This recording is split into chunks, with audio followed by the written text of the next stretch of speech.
Hello, my beautiful gemstones. Welcome to Friday Night Live Intuitive Oracle with myself and Ghostdragonzw. Thank you all for showing up. We are starting, I guess it's usual time by now, but a little bit earlier than normal. The Bat Mom, welcome. I guess you meant the thumbnail. At first, I thought you meant the background art, and I'm like, it's adorable. Yeah, sometimes I'll be looking for something scary, like a particular scary thing for a thumbnail for a video I'm doing, and I end up with 10 pictures. I can only use one, so I save them for backgrounds for the live shows. So yeah. Cindy Norris, Mama Cindy Lee, I hope you're back and can hear us. Mark Hall said, hello, I hope you're feeling better. I'm so glad that you were released when you were and quickly. So Miss Jules is showering, so she can't respond at the moment, but she's here, guys. Smoochy girl, yes, early bird. The early bird gets the worm, but what kind of a reward is a worm?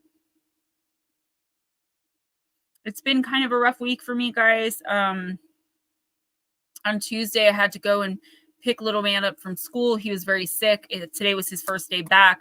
And then next Wednesday, I lose a full day of work because of my doctor. And then next Friday, I lose a full day of work because from 9 to 3, I'll be at his school doing a station for the track and field day.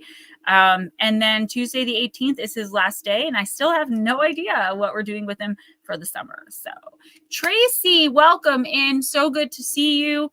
Mike J, behold, light, thunder, and lightning. I love how it's always light, as not to scare anyone or anything like that. You guys are actually the best. And all that poop. Exactly. Let me bring him in. The man of the hour. Oh, hello.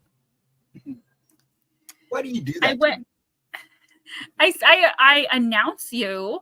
I went into Audible not realizing I had 5 credits, and I found Stephen King's new book. It's a book of short stories. So far it's like they're okay stories, but not what I expect from Stephen King. I was telling Stephen behind the scenes, like, when I read Stephen King, I want to be scared, not weirded out, right? But I guess, like, if you read his old stuff, like From a Buick 8, I still have no idea what that book was about, but it's still one of my favorites. Yes, Life with Bobby. I try to be involved as much as I can. I don't have a license. I never got my license back from when I lost it in 2005. But I'm slowly but surely working on that. I would be in the PTA. I would be doing so much more stuff for his school if I were able to drive. But, I'll get there. I know that I will. And I just love participating, right? Because I didn't get to do that for my older kids. So it's really something special for me to be able to do that for my little guys. Slow motion. Yeah, Miss Mitchie, I saw more than that. But I wanted you to do that for a reason. I wanted you to feel powerful and beautiful. And I hope that that's the effect that it had, to realize just how perfectly beautiful and imperfectly perfect you are, just like the rest of us. We were all born naked. So, and I do believe you are so beautiful. I did not believe your age. I didn't stare. I looked and then I deleted it like I said I would. And I don't want to get too much on this because YouTube is very petty, but I don't believe how old you are. You have a beautiful body, not that of the age that you are. Never had my license, let my permit expire, LOL goals. So I got my license very late in life. I was 21. And by the time I turned 23, I had lost it. So, but I do need to get it back. I'm 41 years old. There's nothing really stopping me except for a few fines, and we'll take care of that. And they're not like really bad stuff, just like speeding tickets. I never paid. It's mainly tickets I didn't pay. So I've got to do it for me and for my little guy. It's about that time. Tracy says, I was in a bad way, but I scared everyone. No, never be. Not like you jumped out of a closet with a clown mask on. We were all really concerned for you. And I'm really, really just so relieved that you're okay. Now, I knew you'd be fine because I didn't feel... There's this like weird thing with passing, I know I'm not the only one who gets this, where like someone you're connected to, it feels like something like snaps. It's like this feeling of like, I don't know how to, I didn't get the feeling. Okay. So I knew that you'd be okay, but I was concerned about what that entailed, right? Jason Finch, Smoochie burned a candle for you. Yeah, we're all totally with you. And Sunday, you and I are going to get face to face. I've got 3 calls I'm doing Sunday, and they're getting done, like regardless of anything else. Good afternoon, Sir Finch. So Tracy, let us know if you're going to hang out or if you just wanted to come in and get out. Like I said to you, you didn't have to stick around. Just let me know and we read for you. I know that you're still recovering, so not going to be cost you $5. not going to be, what is it, drill sergeant-y about it. But yeah, so guys, please don't forget, if you're able to, I hate even saying it because I feel weird, but I mean, I am working, so I'm just going to say it. If you can donate to PayPal or Cash App, that would be wonderful. Mark, you know what? I can try. I may as well put you on the list because you've also been waiting for like a year. Yes. It just stays like it just like things just happen. Like I was prepared to do them all Thursday, the 3 ladies, and then RJ was in bed all day sick, so I couldn't. And it's just like, then I'll plan it for Sunday, but then something else will happen, and then I get behind, and then I feel guilty about getting behind, so I withdraw and then don't talk to anyone for 2 weeks. It's the way my brain works. I was just showing Ghostdragonzw some stuff I got off Timo. I put my phone down right in front of me and then jumped up and started looking around in a complete and total panic, looking for my phone. It's who I am as a human being, guys. All right, let's get started. Well, Tracy, if you need to leave, let us know, and then I'll read for you right before you go. Yes, give me all your money. All donations to PayPal. Money. From here on out are going to my little guy's birthday present. He wants a PS5. When I was making all of those oodles and noodles of money, I promised one to him. So I don't want to break that promise if I don't absolutely have to. So yeah, every little bit helps. But I know how tough it is right now. I know we're all struggling. So no pressure at all. And I'm still glad you're here. Oh, nice. Back deck during, I think you mean doing stage. It keeps everything cleansed. Yeah. I just sent out a box to my friend Deirdre. She ordered a box a few weeks ago. I didn't really get around to it because I don't really do them anymore. Nobody asks about them. I have all this homemade bath salts and lotions, and they're just stocked up. But I sent her a big bunch of white sage. All right, let's get started. No, I'm just kidding. Are we doing a timestamp for Lotus first? We'll do the timestamp for Lotus at the end in case she pops in. Sounds good. Okay. Can't type for poop. I love that I made poop a thing. Yeah, you started a problem there. You know that. Why don't we start with Tracy? Go ahead and do Tracy. She's not feeling that good. Yeah, do Tracy, then Batmom. Tracy, I'm gonna use the Oracle of Shadows and Light. Ghosty, did you get your waffles? Mark wants to know. Oh, thank you. Yes. It is. It's a trend. I started hello, Jason.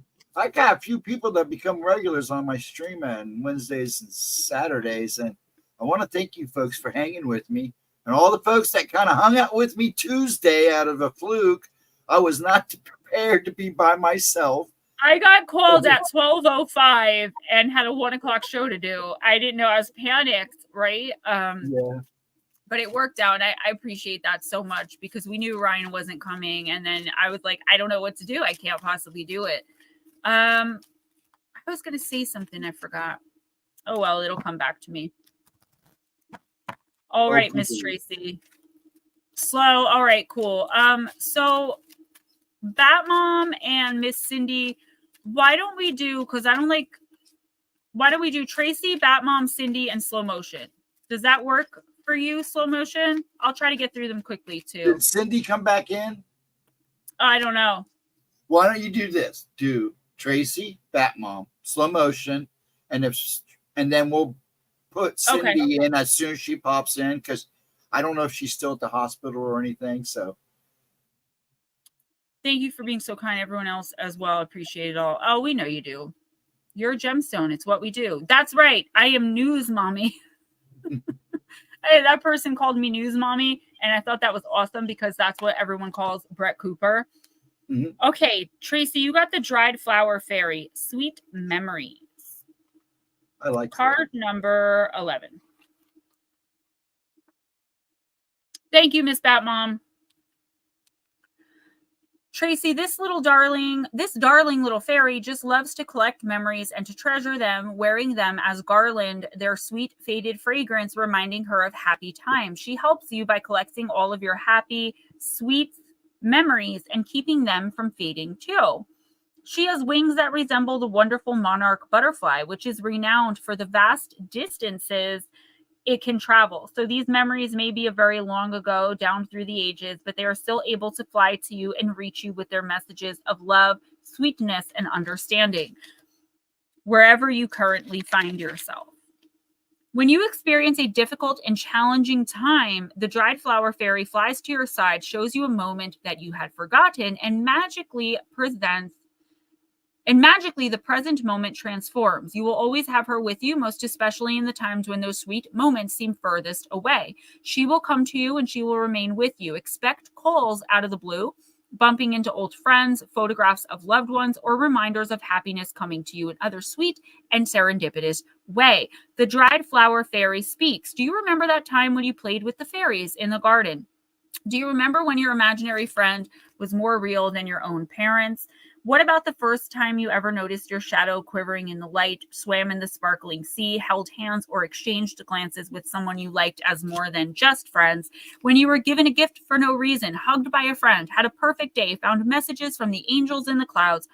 You seem to have forgotten all of the precious moments, so I've been busy gathering them up for you. I now return them to you so your sadness can be transformed. Let happiness, bliss, and gifts for no reason become possibilities that you believe in again, Tracy. When I see you smile and treasure a moment from the past in the present, I know my work has been done. Miss Pixie Girl. Divination message. Tracy, you may soon be experiencing little reminders of some of the sweetest, most fun and uplifting times in your life, the kind that have no great quote-unquote significance historically, but in the story that is your life, they're a pivotal moment. It could be seeing a rainbow, a star shining bright, or a photograph of your father holding you closely in his arms, or receiving the knowledge and sudden realization that something that you did made a large and meaningful difference in someone else's life.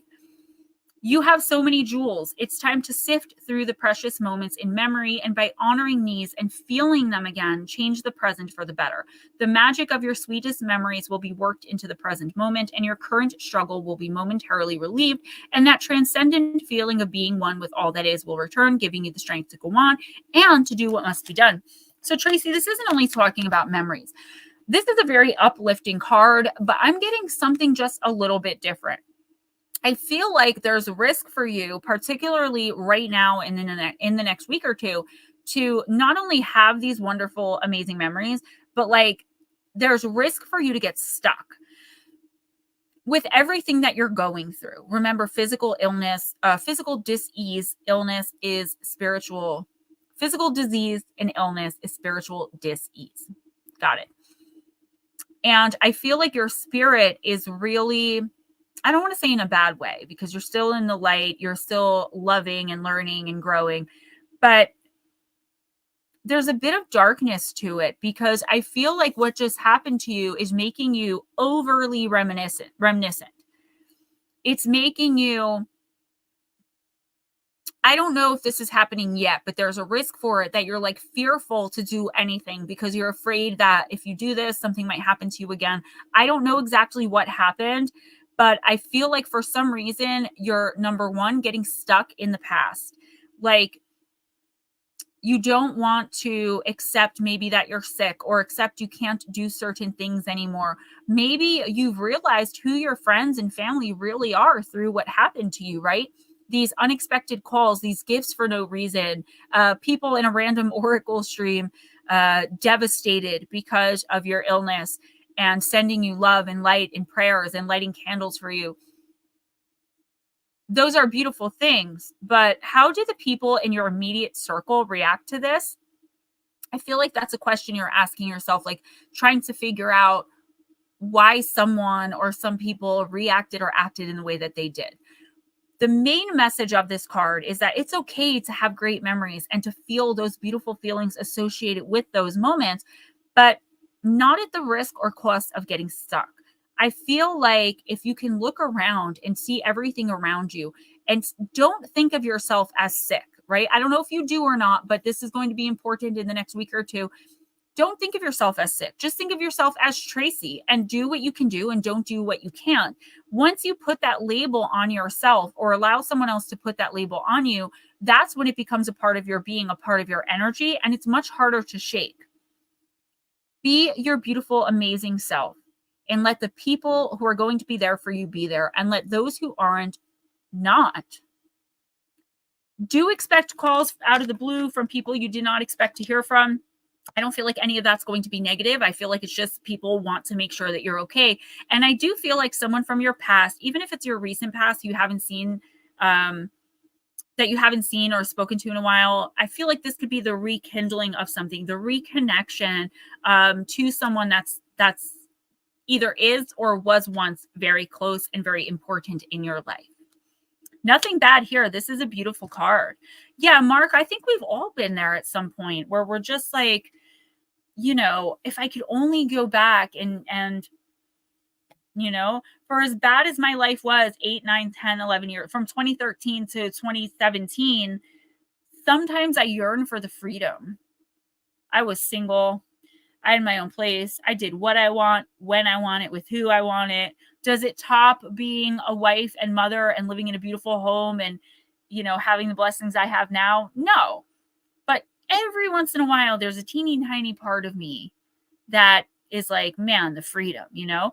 Hey, folks, apologies, but I'm hip deep in the middle of packing, so I'm in and out of chat. It's going to be this way for a week or two. Going to be moving to the beach. I'm coming to visit. I'm telling you. So have that guest room ready. All right. Slow motion.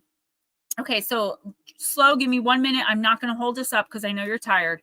Roger, hi. I had viral and bacterial pneumonia as well as very, very rare form of the flu, which, oh my God. Listen, stay healthy. What I'd like you to do, if you can, and if you need sage, I can send you a bundle of sage. It probably costs me like $3. I already have the sage. Maybe I'll send you a sage in a spray because I want you to sage your house just to get rid of all the negativity, maybe the toxicity. Ryan Paul Tremblay. Listen, if you're going to leave, let us know. I want to read for you, dude. All right. I thought he was going out of town. He was going on an investigation, and you showed up anyways, man. All right. Slow motion. I'm going to use the Divine Circus. You're so welcome. No, Paranormal Pixie. I know a couple people who, you know, didn't make it through pneumonia. It's a big deal. The other night, RJ's fever hit 103.8. You want to talk about panic? And today, we got a call from the nurse that, like, he's been saying his pinky hurts. And he had a tiny little, like, smaller than a paper cut on the pinky last Sunday. And all week, oh, my pinky. But he didn't say it hurt. He said it feels soft. I thought he was from playing the game. Turns out he had a splinter and it was infected. I'm wondering, Ghost Dragons mentioned it backstage. Did that cause his illness? I think it did. I really do. Because I am a germaphobe. My son hasn't been sick like that. Honestly, he's been sick, like with colds and stuff, but he has not been sick in bed with fever, unable to move in 4 years. And 4 years ago when it happened, that was the first time. So he doesn't get sick. I'm a germaphobe. I'm constantly spraying Lysol, rubbing everything down with Clorox, washing his hands, antibacterial wipes. Tracy, you do that, honey. Please don't forget, though, to message me on Sunday around 2 or around like 1, and we'll get a call set up, okay? All right, slow motion.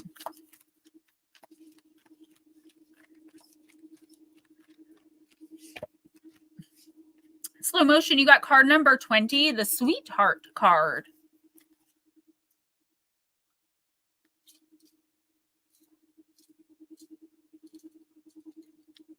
Girl, Laura, it is totally fine. Like, we understand. You're perfectly fine. I know that people miss you and they miss the stream, but I think people know, like, all we have to do is say Lara's not feeling well, Lara's going through something. We have a really understanding group. You know what I'm saying? And people just want you to feel better and to be your best self. But I know how you feel, because I felt so guilty on Tuesday as well for not being able to go on. She goes through panic attacks when she has. I do. I do. I'm like, oh my God, you know, especially Tuesday, because I don't know how. I guess you can go behind the scenes and just end the stream, but I don't know how to do that. And I was panicked about that. I love you too, sweetie. Roger Blair, you know what? That doesn't sound bad to me. Slow motion, you've known violence in your life.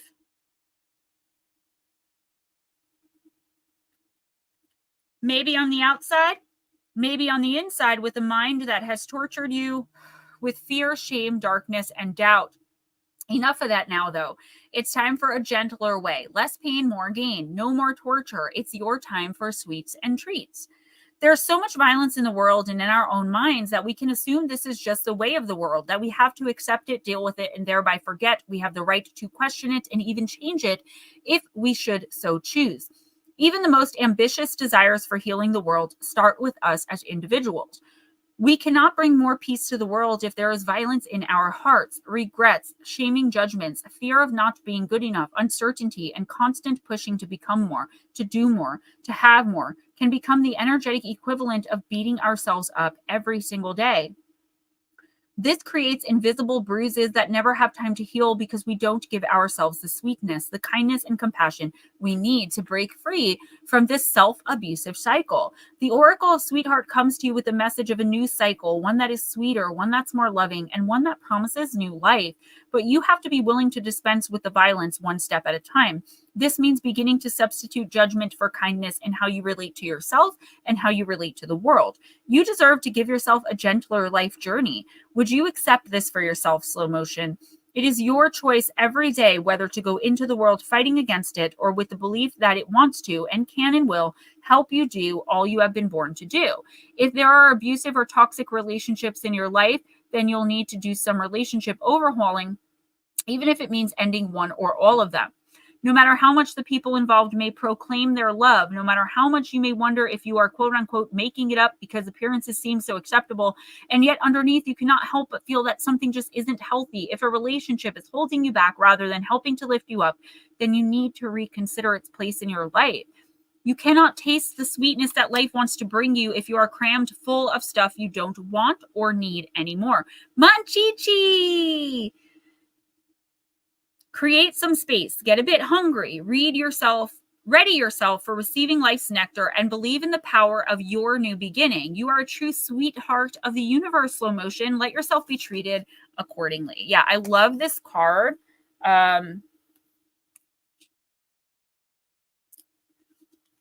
Slow motion, I don't see like violence really in your life. What I see is you pigeonholing yourself to wherever you are now is where you will be.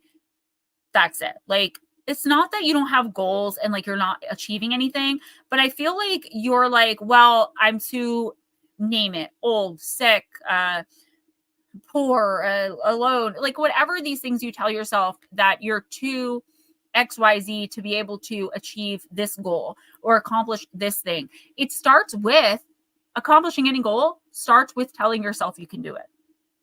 Convincing yourself that you're able to do it. And I feel like you got the sweetheart card today because it's like, okay, you're not on your path right now. I mean, you are, but you're like wading along because you feel as though the time has already passed for you to achieve and or accomplish something. Even if it's bringing romantic love into your life or, you know, like with me, my spiritual retreat or whatever it is for you. Slow motion, this card is the universe telling you that it's not too late. And if you've been reminiscing lately and thinking about like a goal or a dream that you had long ago, but that you've long since given up on, and you were thinking like, man, I wish I would have tried that, or I wish I would have tried to do that. This is the universe giving you a sign and being like, go do it now. The universe has got your back. And I know there are some things like you can't do at a certain age, whether physically or you just like can't, you know, like you can't start working for the FBI at 70 years old, right? You can't do it. But what would be the equivalent of what you can do, right? And I think that's what the universe is trying to tell you. In the next week or two, start thinking about how you can take actionable steps behind the manifestations that you were always trying to accomplish but gave up on. There's something there that you were meant to do that you didn't do. Not done yet. Yeah, there's something that you were meant to do that the universe is like, you either gave up on it or you're considering giving up on it because you're too something to do it. No, you're not. The universe has got your back. And if you already know this, yes, Lotus Girl, we were already going to do that, girl. We're one step ahead of you.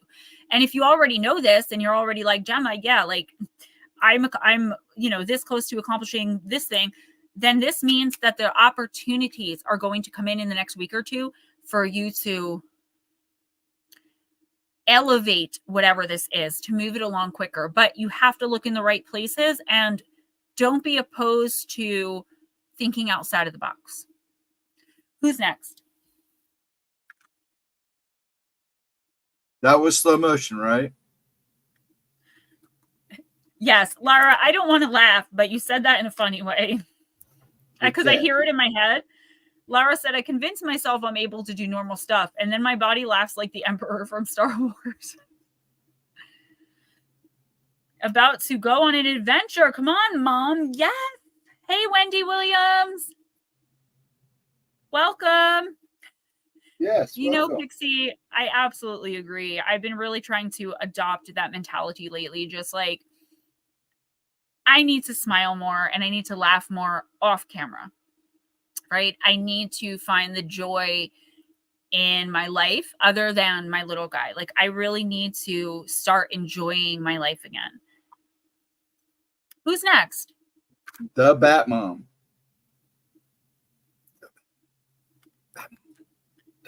Batmom, I'm going to use Deep, Dark, and Dangerous, the Blue Crossroads deck. I belong to Batmom, right?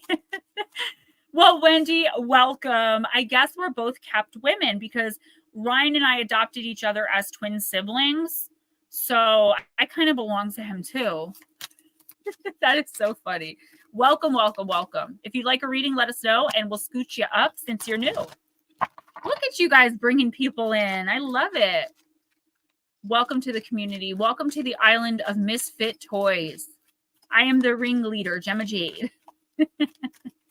This is my trusty sidekick, Sir Ghostdragonzw. At my age, going on an adventure is making it to the bathroom on time.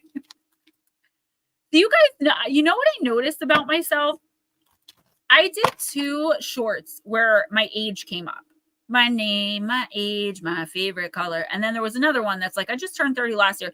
I keep putting myself at 42.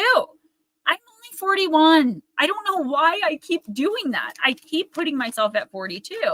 I wonder if something really amazing is going to happen next year and like my energy just can't wait to get there. He said never. Pop says that's from getting old and you just already imagine that you're in your, you know, a couple years ahead of yourself. Thank you, Miss Smoochie. But you don't work it. I wore this one today because it kind of went with the pink in the shirt. 42, the answer to everything. We shall see. All right, Batmom, you got Skyla, the card of resilience. Heck yeah, you did. Card number 8, and it is a deep card. Oh, guys, I'm picking 2 members a month to read for free personal intuitive oracle readings. And Long Island Bigfoot and Lara were the 2 that, and it's a random pick, literally out of a hat. So Long Island Bigfoot and Lara will be getting free July readings for being members. You have to be a member for at least 4 months. and everybody will get one. So Laura and Long Island Bigfoot's name will be pulled out until everybody gets one, and then I'll throw them all back in and we'll do it that way. Yeah, no, I want to show my appreciation to my members. You know, my patrons get free readings every month, or not free, they pay through Patreon, and I just want to show my appreciation. So that's really what I can do. So that's what I'm doing. Bat Mom, deal with the issue now. I love how my face and everything changes color depending on what card I'm holding up. Deal with the issues now. Don't allow them to become more complex or worse. Reject all gossip. Look for the source to the problem. Go to the beginning to understand the motive. The Hydra. Oh, no, I'm reading the wrong card. You guys got me too confused. Stop. I'm going to blame you. But let me tell you something. Bat Mom, take that to heart as well. You do need to deal with this right now.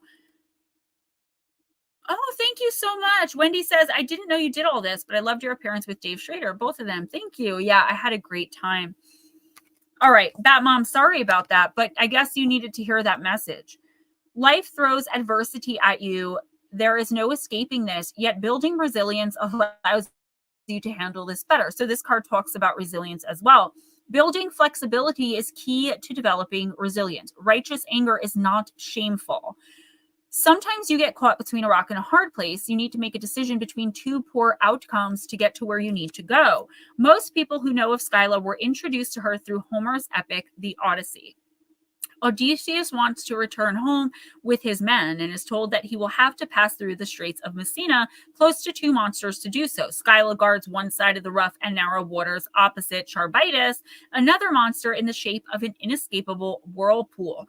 It's said that the two monsters were in an arrow's range of each other, so that if one didn't get you, the other definitely would.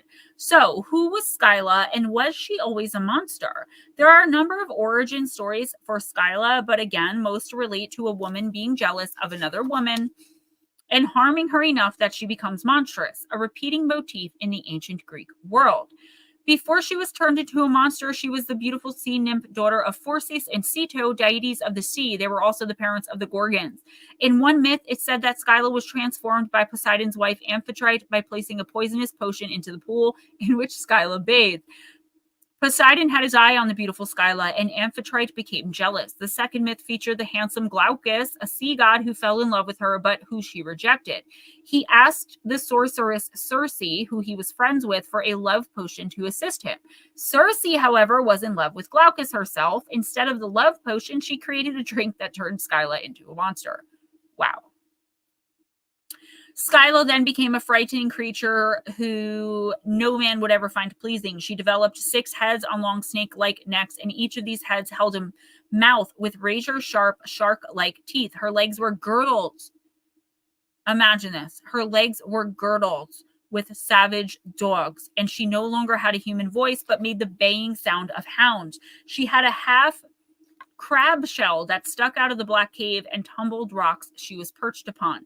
Odysseus asked the advice of Circe about the best way to pass the monsters and survive. Circe advised that both monsters were terrible and that loss of life would happen, but it was better to get closer to Skyla and lose a few men than to lose everyone and the ship to the whirlpool of Charybdis. Homer writes of Skyla in Circe's voice. No crew can boast that they ever sailed the ship past Skyla unscathed. Skyla was not born for death. She is a thing of terror, intractable, ferocious, and impossible to fight. Odysseus was literally caught between a rock and a hard place, yet decided that battling Skyla would be preferable. He and his crew sailed to the strait where Skyla and Charybdis were and knew that death was near. They sailed closer to Skyla, who rose up in rage and slaughtered 6 sailors. 1 man was taken by each of her heads. Skyla remained resilient and undefeatable.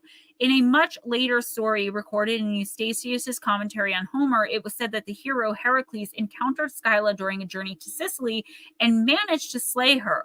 Her father, the sea god Phorcys, immediately applied healing flaming torches to her body and she returned to life. Again, Skyla rises, righteously ferocious, to thwart yet another pesky hero. Plant companion is the sea onion, and your crystal companion is one of my absolute favorites. Like in my top 3, my top 5 at least, it is serpentine. Nut Slap bought me a ring. I think it was for my birthday last year or Christmas 2 years ago, whatever. He bought me a ring and it's serpentine. I'm not wearing it right now. I got my fake gems on right now, but it's a beautiful blue stone. Oh, I love Ghost of Devil's Perch. Okay. So, Bat Mom, what does this have to do with you? First of all, I would say in the next week or two, be really careful who you talk to about like your intimate life. Not meaning like sexual. I just mean like who you trust with your thoughts, right? I do feel like there's some jealousy floating around. It doesn't necessarily have to be about your husband. It could be about like anything about you. I'm very familiar of jealous people, women in particular, and let me tell you something, they will pick any little thing to be jealous of and to troll you about and to start a rumor about. And I do feel like somebody is, just not trustworthy here. Secondly, I feel like this is the universe backing you up as you energetically and emotionally disconnect from the toxic narcissism in your life. Okay. I feel like it's a long road. It's a very hard process and you're going to fail time and again because when you're dealing with this type of energy, it's really hard because normal humans want to love and be loved and want to share their lives and have, that person's life shared. But when you're dealing with a toxic narcissist or other type of toxic person, though I'm convinced you're dealing with a narcissist specifically, you can't do any of those things. You can't be who you are. You can't say what you feel. I mean, you can say it, you can be it, but you're not going to get anything in return, right? And I just feel like what the universe is saying is stop holding it all in. So not engaging with the toxic person, that's what I'll call this person, not engaging with the toxic person doesn't mean never reacting and just bottling everything up. It means let it out in a different way.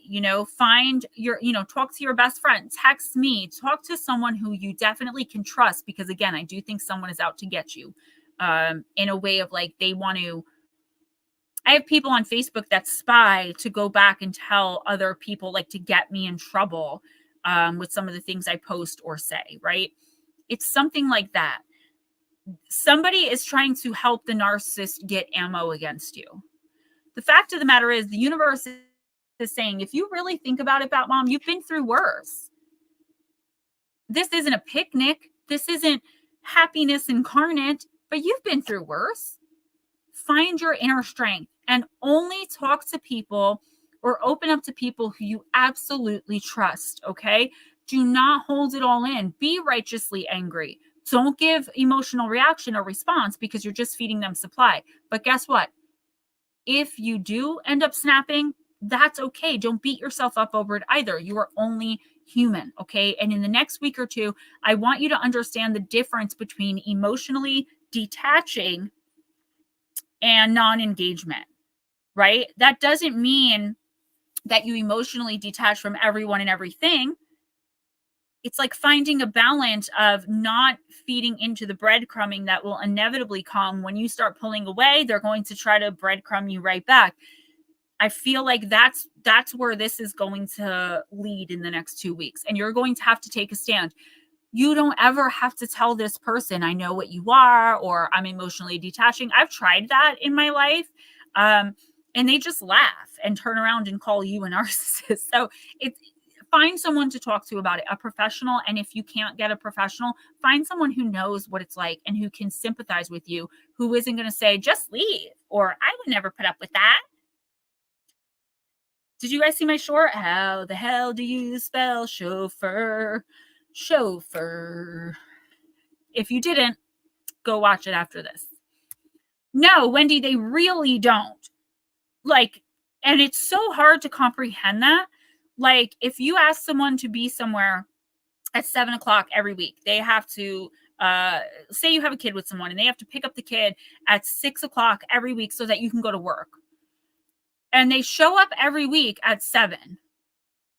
But they never say sorry and they never give an explanation. And when you say something about it, they make it a joke and turn it around on you.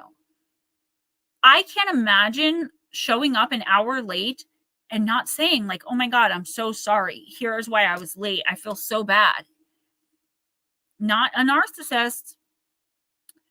Or someone, maybe, sometimes I think I'm confusing narcissism with someone who just doesn't love the other person, right? Narcissism is like a whole series of a way someone behaves. I think sometimes it can be confused with someone who just does not care about you. But at the end of the day, what type of person who doesn't love you, hates you, doesn't want you to succeed, is jealous of your success, and treats you like you're less than an animal in your own home would stick around for that? I don't know. I don't have the answers to that. Okay, next is Cindy Lee, and then we'll get into the, we'll slide the new person in here in a minute. Ryan, absolutely. And you know what it is too? Like, a normal person loves, right? But you can't, like, even saying that, like, I love you. I remember a time when I was dealing with this and I would be like, I love you so much. Like, I'd do anything for you. No, you don't. I'm sorry you feel that way. No, you're not. It's useless. And it sucks because, even for me, like, I just remember the feeling of like to love someone so much and you can't get through to them. But you know why you can't get through to them? You know why you can never explain it just right? You can never make them understand, because they understood the first time. They just don't want to. They don't care. Right. Multifaceted Jules. Absolutely. Wendy, absolutely, girl. Preach. No matter what we call them, they ain't worth another day wasted. All right. Miss Cindy Lee. Well, it's supply.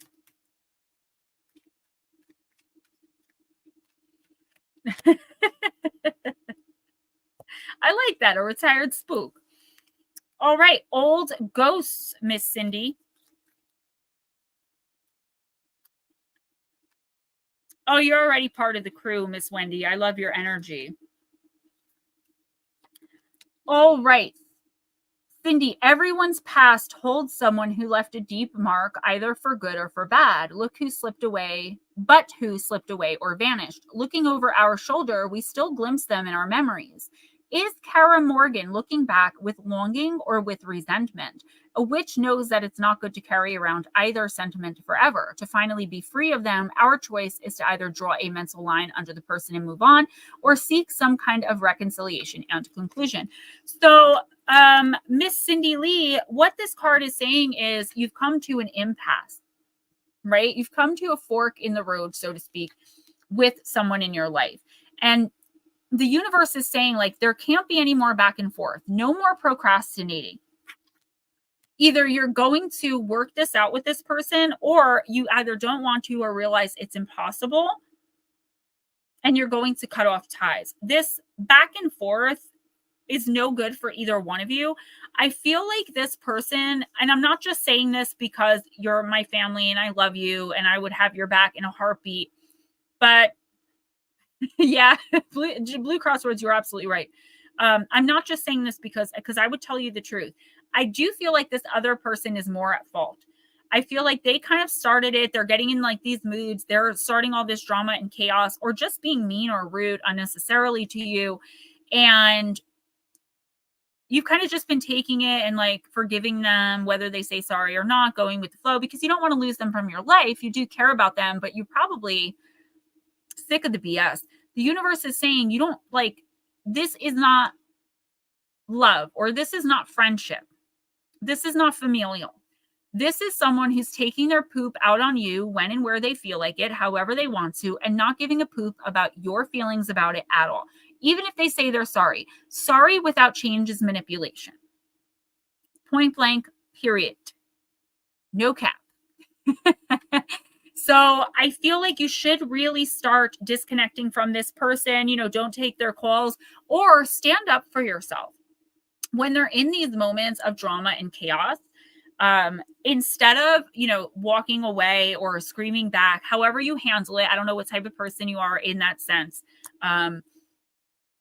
Stand up for yourself and tell them, look, I am nobody's whipping girl. Like, I'm done with this. Somebody like manipulating you. I'm seeing you giving them money, but that doesn't necessarily mean you are giving them money. It means, though, they're using you kind of as an enabler, and they're kind of manipulating and guilting you into feeling bad or into forgiving them. This has got to stop. This is very tacky, icky energy. I get the ick from it. And I feel like once you get this person, once you fully disconnect, that doesn't mean you can't love him from afar. That doesn't mean you can't forgive him without his knowledge. Forgiveness never has to equal reconciliation. Once you cut that emotional tie, that cord for good, the universe is going to move someone else in his place. The only thing stunting this opportunity for you to really connect with someone on a deep level who's connected with an opportunity you've been waiting for as well, it's like this relationship is blocking that from coming in. I don't know how or why. It's kind of just how the universe works. You need to get rid of the toxicity to bring in the not toxicity, right?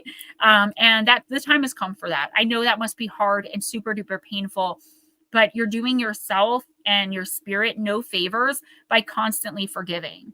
I know we're taught to forgive, but again, apology without change is manipulation. I stand by that statement and I always will. You can only say you're sorry for the same thing so many times before it loses its meaning. Okay, next is Mark. And then we're going to do the new person after Mark. That's you, Miss Wendy girl. Oh, Mark, I'm going to use the Oracle of the Universe.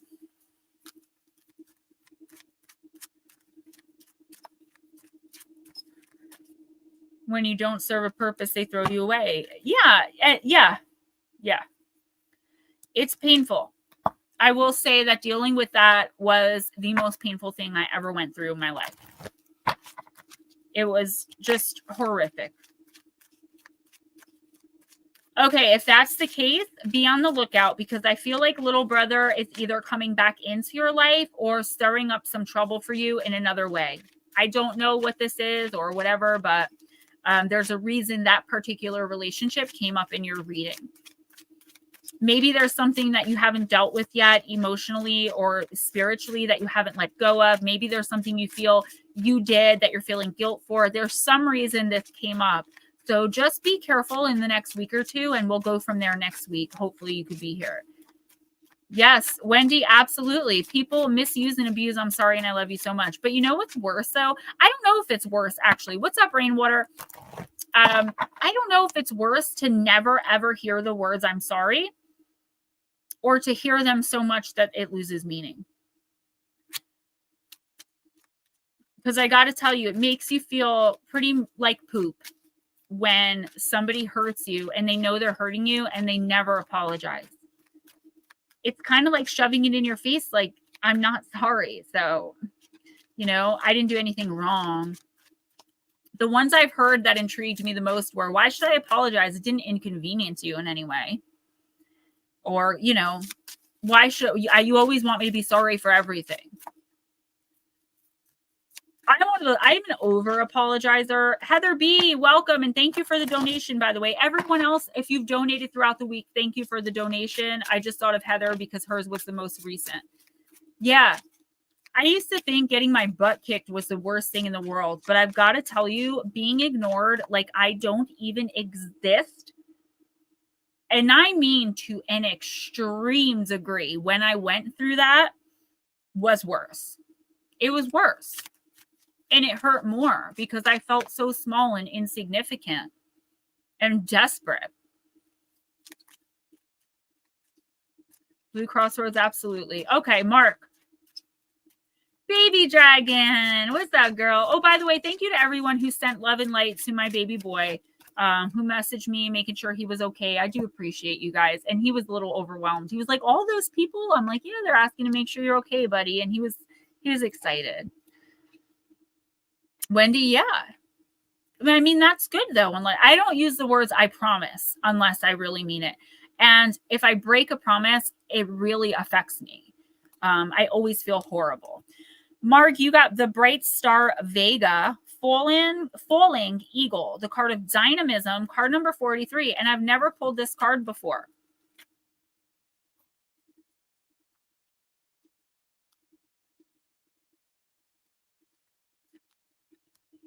Mark, take big, effective action. Work on improving your health and vitality. Take forward action. A period of intense work is necessary to complete something. Set goals now, engage your talents, and do not hide the great work you're doing.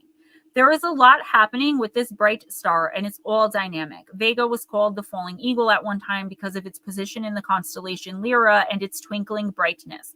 The name derives from the Arabic waqi, which means falling. In Hindu mythology, the star is known as Abhijit, meaning the victorious one or the undefeatable one. Highly luminous, Vega is also a fast spinner, rotating at around 90% of its breakup velocity, with estimates of its rotation velocity as high as 236.2 kilometers per square. Per second. Yeah, at the equator. Vega is one of the 58 bright stars that have been given a special status in the field of celestial navigation. Vega is associated with the Lyrids, a meteor shower that can be seen from 1626 April each year, peaking around 22nd of April with 5 to 10 meters per hour. In medieval astrology, Vega was considered one of the Bohemian fixed stars, 15 chosen stars that were believed to be a source of astrological power and used in magic. Words of power. I take dynamic action in all aspects of my life. So it's no secret. Hi, Kay. Yes, you absolutely can, and welcome. You guys are so sweet. I love all of you so much. We all know, like, it's no secret that you are having some health issues. You're feeling a little bit better now, but you have ongoing problems happening here. And I feel like what this card is saying is, like, this is like a, bravo, continue what you're doing. Don't stop. Don't procrastinate when it comes to, like, particularly, we shouldn't be procrastinating anyway, but procrastinators meaning postponed all the time, indefinitely in my head. When it comes to your health, in the next week or two, there's going to be a decision that really has to be made. I feel like you could already know what this is, or there could already be like the rumblings of it. It's not going to be an easy decision. It's going to be something that comes hard to you. And it might be like the lesser of two evils is still evil, but the universe is warning you. I would take this as a warning not to procrastinate when it comes to decisions about your health in the next couple of weeks. Other than that, I'm hearing like, don't stop. And I'm honestly, the way they're showing this to me is like running up a mountain. Like, you got this. There is no reason that you can't continue the work you were doing, whatever that was, whether it be actually a profession or something personally you were embarking on. The universe has got your back with that. Keep going. Don't let anything slow you down, and do not procrastinate when it comes to particularly health decisions in the next 2 weeks.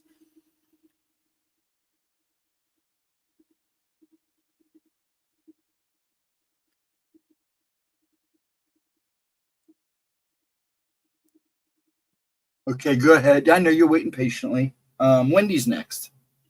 Alrighty. That was Mark, right? Okay. I'm sorry, paying attention to this chat. Nope, no problem. I hate when my lip gloss gets stuck on my Stanley Cup. All right. Wendy, give me 1 sec. Let me fill this out. We're going to go with the Lantern Oracle.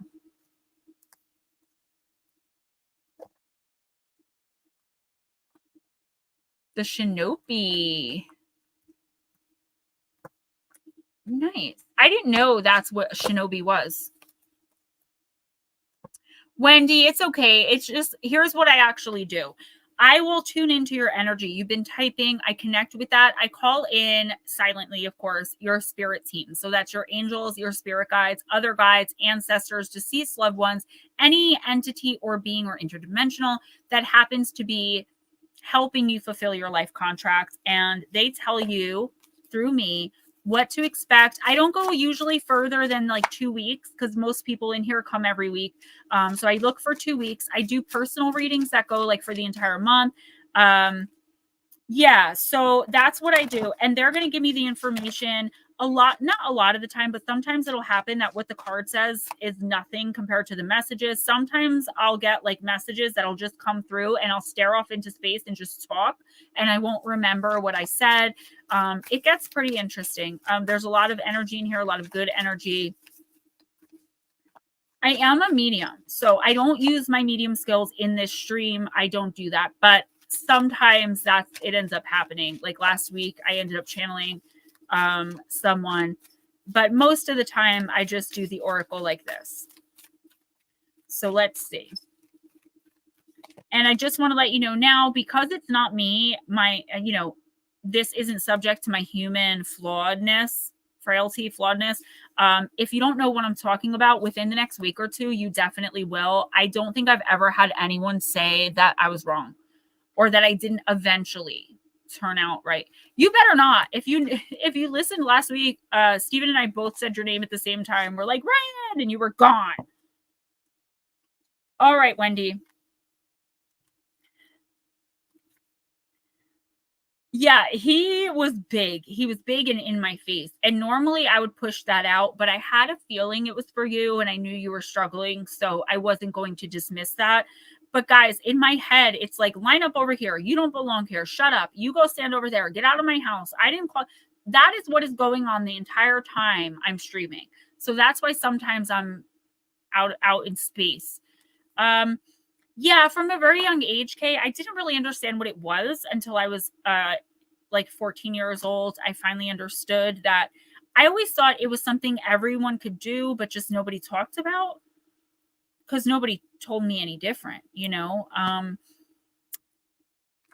was weird. I didn't want to struggle. I didn't want to be different. I didn't want to be weird, but obviously I grew into it. All right, Miss Wendy, allow your spirit self to shine through the many roles you fulfill. A role becomes a mask when it distorts, constricts, or conceals rather than reflects a true expression of our spirit self. A mask typically arises out of the ego's desire to be real and in control, when in fact it is neither.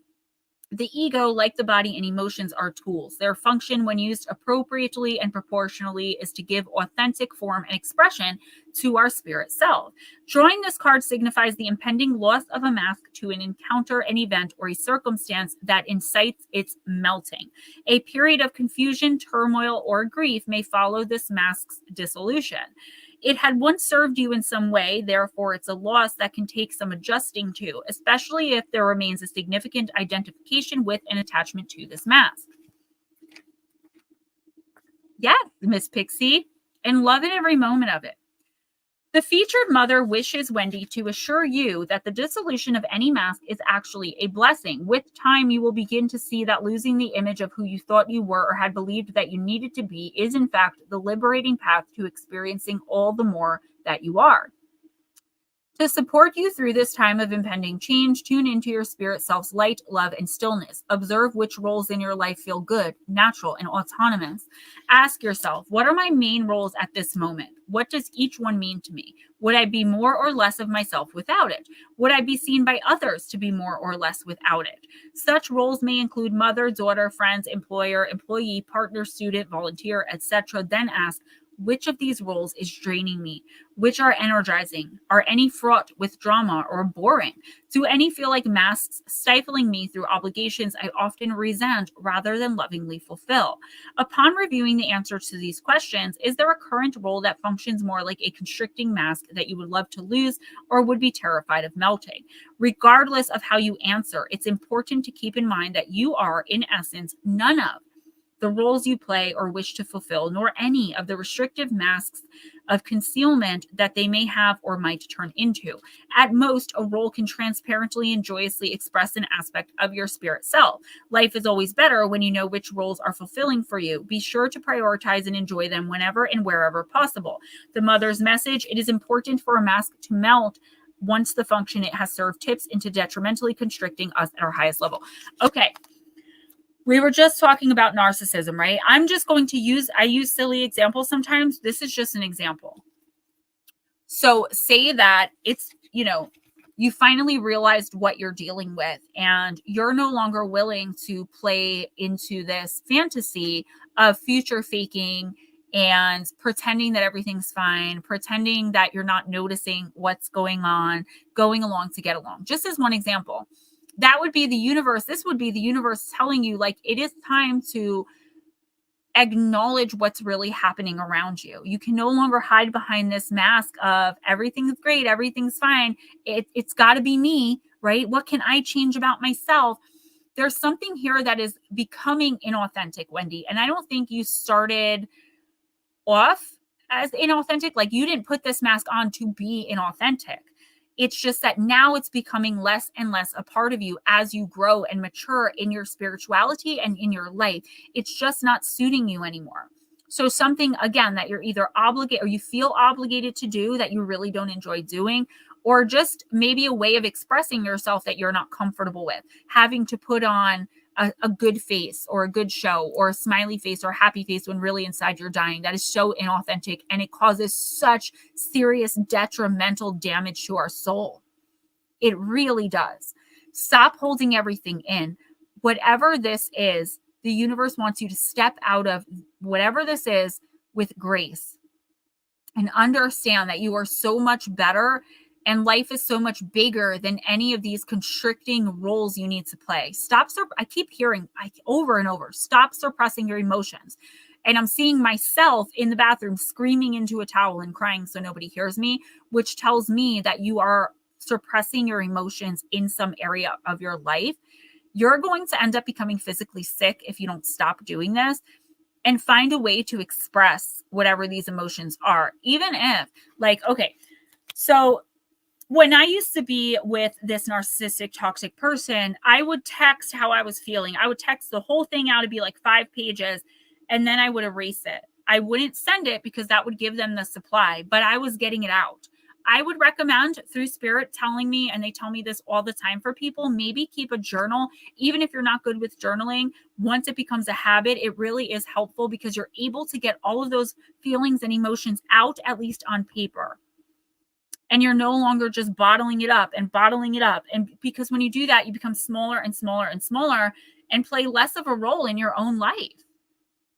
That cannot happen. And that's what the universe is trying to avoid. Thank you, Miss Pixie. So are you.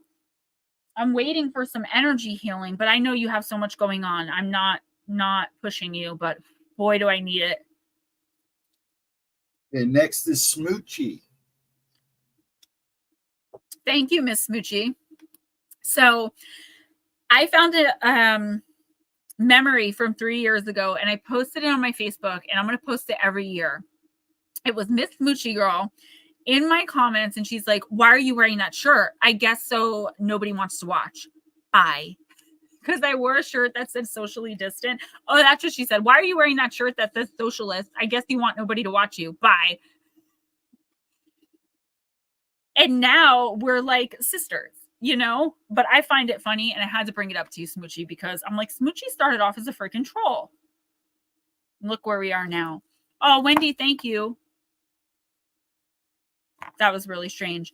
Thank you so much. It's not me, it's Spirit. I just need to check something. I heard a really loud bang downstairs, and I'm supposed to be home alone, so just give me one moment.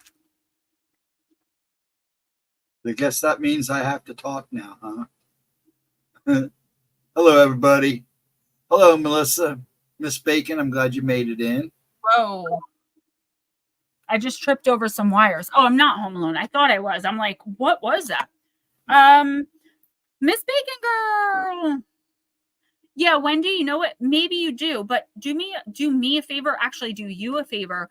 Don't say it to the person. They're not going to receive it. They're just going to turn it into a source of supply, and they're not going to transmute it into anything good.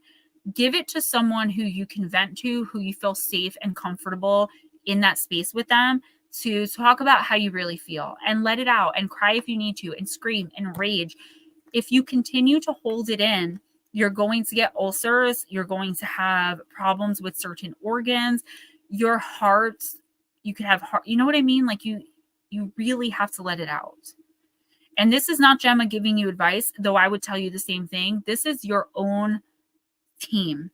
Batmom. Holy Spirit, activate. Holy Spirit, activate. Eris, what's up? All right, Miss Smoochie. Miss Smoochie is next. Smoochie, I'm going to use the Vampire Oracle.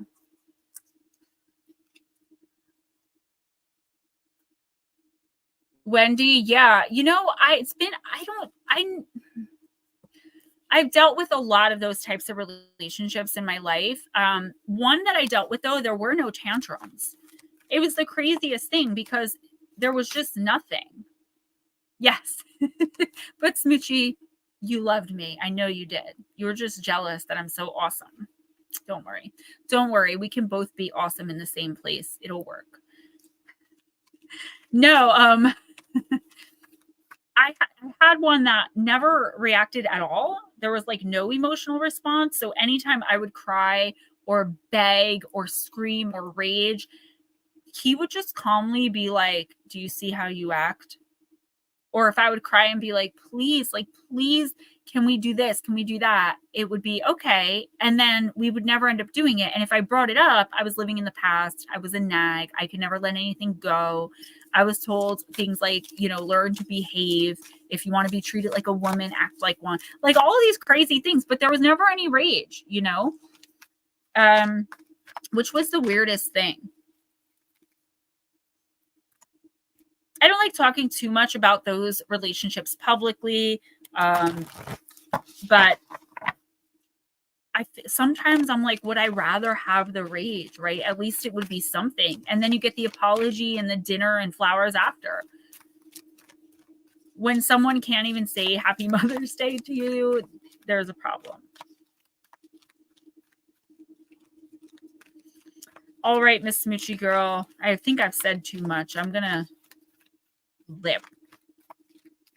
I did and do. Yes, I love you very much.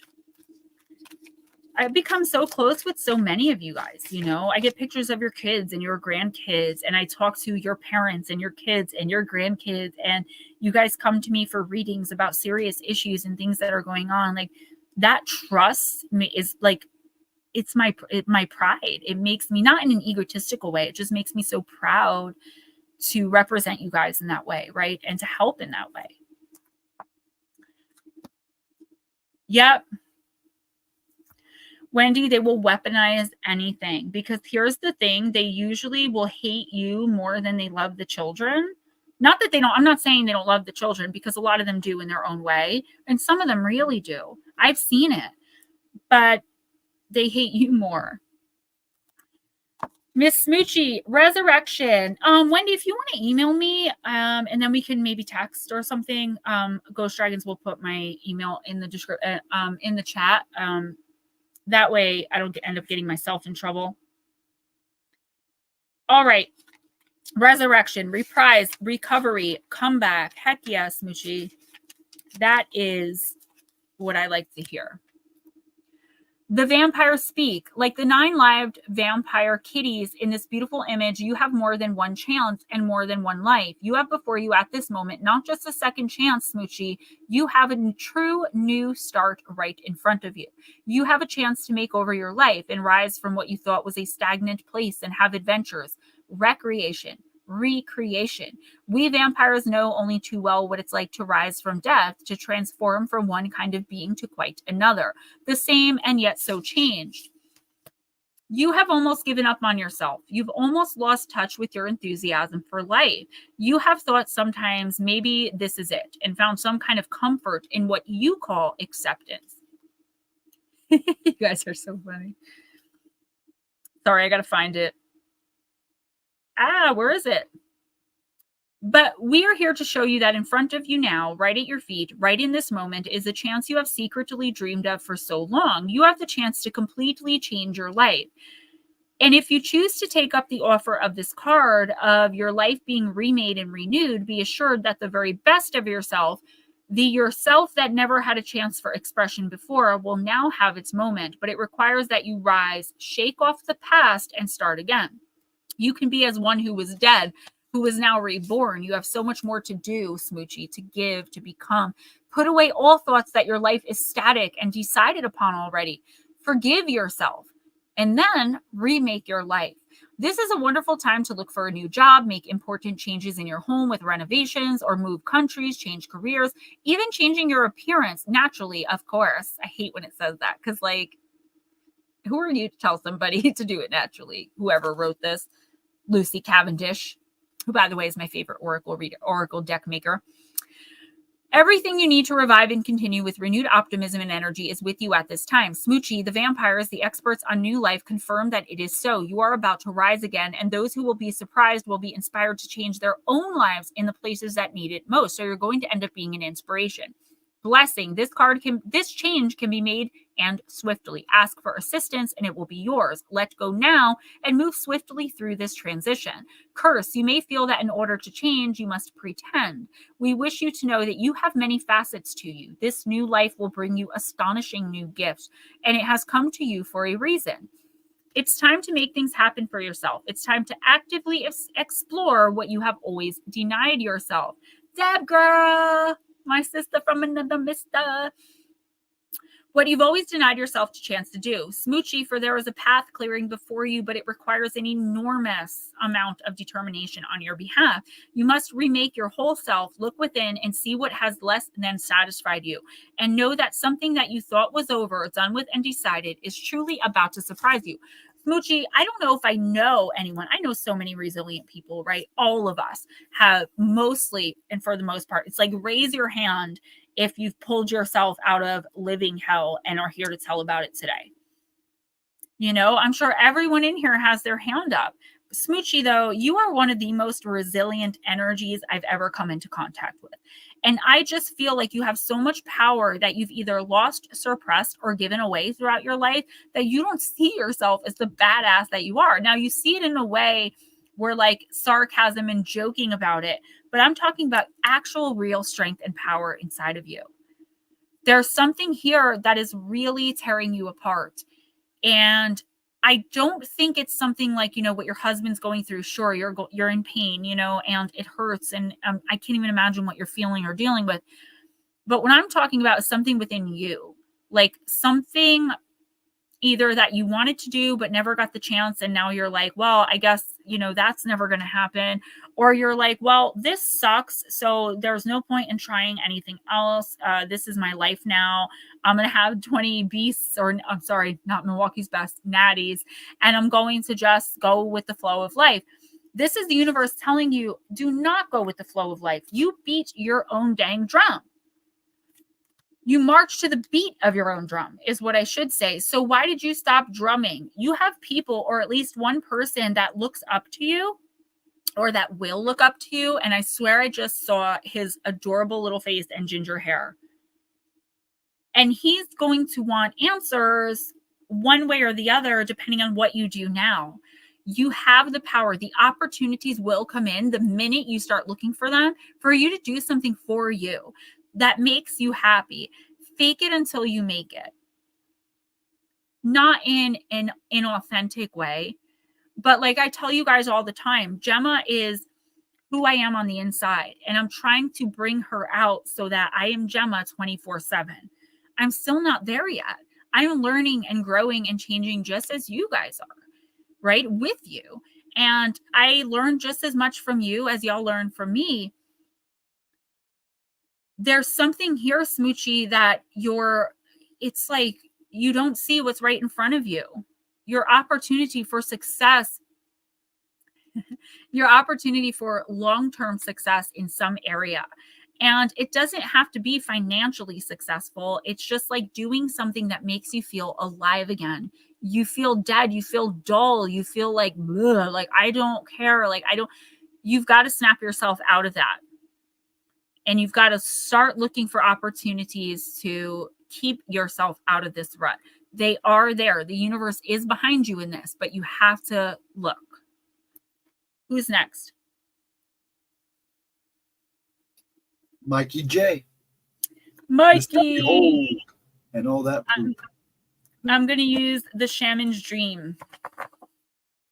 Thank you, Miss Smoochy. I like me as Gemma too.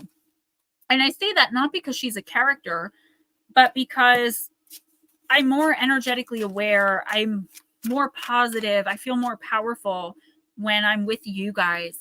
And I feel like I'm leading and I'm doing something right and I'm doing something good. You know, I wasn't always this, and I'm not always this, but one day I will be. One day I will be 100% Gemma Jade. Sometimes I have to fake it till I make it. Sometimes I get in front of the camera and I'm having the worst day wondering what it's all for, but I'm smiling and I'm happy and I'm entertaining you guys because I kind of live for that. Natty from a Keg is actually really good. Yo. Yeah, where is Aunt Anna? You know who else doesn't come in anymore? Vixen Joe, Val SWPA, Netter barely comes in. I feel like I'm losing my little gems. Actually, I'm kind of worried about Edna because she said Tuesday that she would be in my stream Wednesday night, and she didn't show. I know she did miss. She put in the chat that she slept until 3 and that she was sorry she missed it. Yeah. Maybe we'll timestamp her. All right, I'm not going to take that. I don't like the way it came out. All right, Mike.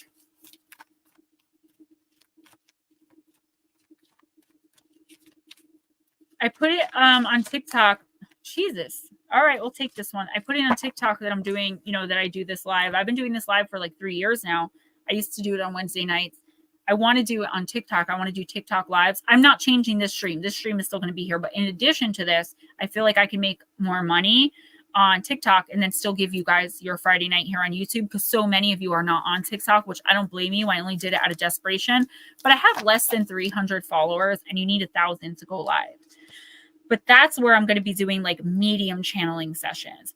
Not particular or personal. I'm just going to start talking to the ones around me and giving messages out. And the universe will coordinate and get the people that need to hear it in, guaranteed. I'm just going to say this. I went in TikTok live the other day. The first time I ever went in anyone's live, and the ladies saying things like, yeah, he fell from the roof while he was either roofing or hanging gutters and he shattered his ankle. He started taking pills and then it ended up in addiction. He's sorry he lost you. Oh my gosh, he was only around 40 years old. Tell your son was 17. And I'm like, this sounds really familiar. And she's like, come into private chat. She channels Damien's father, who I've been trying so hard to talk to, but can't because grief builds a wall, even with people with abilities. I just walked in and within seconds, she started saying this stuff. That's what I want to do for people randomly. And she didn't charge me. She just asked for a small donation. And she said, if you can't, don't worry about it. That's what I do here. If you can't donate, don't worry about it. But if you can, please do. Okay. Lost in space, needing direction, Mike. Ruh-roh. Card number 36, feeling lost, needing direction and focus, a 24-hour day. Sometimes in life, we lose our way, perhaps falling prey to addictive behaviors, jealousy, comparison, resistance, or the big daddy, fear. This happens especially when we are up leveling and genuinely changing for the better. How many of you guys can relate to that, right? Yeah, Lara, that's actually a really good idea. Thank you. I didn't even think about that because I feel like it's like shameless self-promoting. Like, hey, can you promote me? But you know what? The worst he can say is no, and I don't think he will. So this says this happens especially when we are up leveling and genuinely changing for the better. All I've been saying in the past month is I have changed so much about myself in the past 5.5 years, just who I am as a human being, inside of my goals and my hopes and dreams. And things are worse, not than they've ever been. I have a great life. But they're I feel like the universe isn't cooperating with me. Mike, a part of us hiding in the vast expansiveness of space wants to sabotage our progress. In the transformation process, our inner world no longer feels safe or inhabitable as we find that our thoughts and beliefs have morphed beyond recognition. Changing, growth and change. You may find yourself adrift in this way right now, unable to focus or determine the next step. You might be tired and simply need to regroup and rest. When you lack direction, the first thing to do is redirect your perspective of time. Like a newborn baby who needs swaddling to feel safe, you're invited to reduce your life visioning to the next 24 hours. Anyone can handle living in 24-hour compartments, which allows everything to feel grounded and more manageable. Mike, you get lost in space when you imagine being swallowed up in the giant vastness of the future with its dark uncertainty, or reflect on how your past has held you captive in a hall of distorted, never-ending mirrors reminding you of your mistakes, your flaws, your failures, your losses. Take heart that the simple 24-hour container immediately banishes those two awful entities away. You will find your energy and focus restored as you recognize that you were never lost at all. Just keep it simple. Right now, conserve your energy and take care of you in basic, fundamental ways, and the world will be right again. One thing I want to say, because I thought about it 25 times and keep forgetting, Monday's videos are a reboot of Kayla Berg, What Happens to Kayla Berg. Next week, we're doing Lauren Ashley Dunn, which heartbreaking. But at 12 o'clock, we are doing, finally, the Galactic Federation of Light. Lurks a lot. What's up? Yeah, it's been a while. So, Mike, I do feel like there's something here that's overwhelming you. And I know that's a really broad and general statement because who isn't overwhelmed sometimes? I just feel like specifically right now, and if it's not happening, it will. In the next week or two, you're feeling heavily burdened, overburdened, or just super duper tired. And like when we're super duper tired like that, we can't think straight. We can't coordinate and categorize things and get, as we don't work as well when we're tired. And I feel like that could be it. It's maybe not feeling like a failure or feeling like you have all these losses. I feel like you're just overworking yourself, whether that be at your job, actually overworking, or just mentally like overthinking, overstimulating, trying to maybe do too much to overcompensate for something that is really bothering you that you don't know how to handle or face. If you don't know what I'm talking about in the next week or two, be prepared. I do see you going kind of in shutdown mode, but not in a way you would think. It's not like you're shutting down, like being to yourself. You're like going to distraction. The universe is saying, look, don't do that because that's pretending like something's not happening. And that is not helping anybody. Only think about the next 24 hours. What do you need to do? When? Why? What can you, how do you trim the fat around whatever you have to do? How do you add more positive energetic things to do, things that are going to bring in positive energy? How do you get rid of the negative? And just do it that way. Supervisor can get crazy. You get paid for it. Yeah, I just feel like something is going to become very overwhelming. The first thing I'm seeing is just like you need more sleep.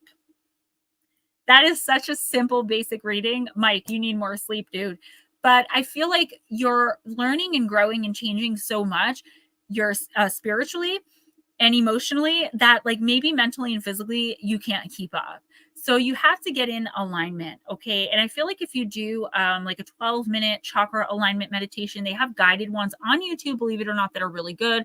I can email I don't know if I have your number, but I can email you, or if I have your number, I can text you the ones that I use. I think you just need alignment, you need more rest, and you need to stop pretending as though everything's fine if it's not. If something's going on at work, at home, just speak, state your case. You don't have to be rude or unkind.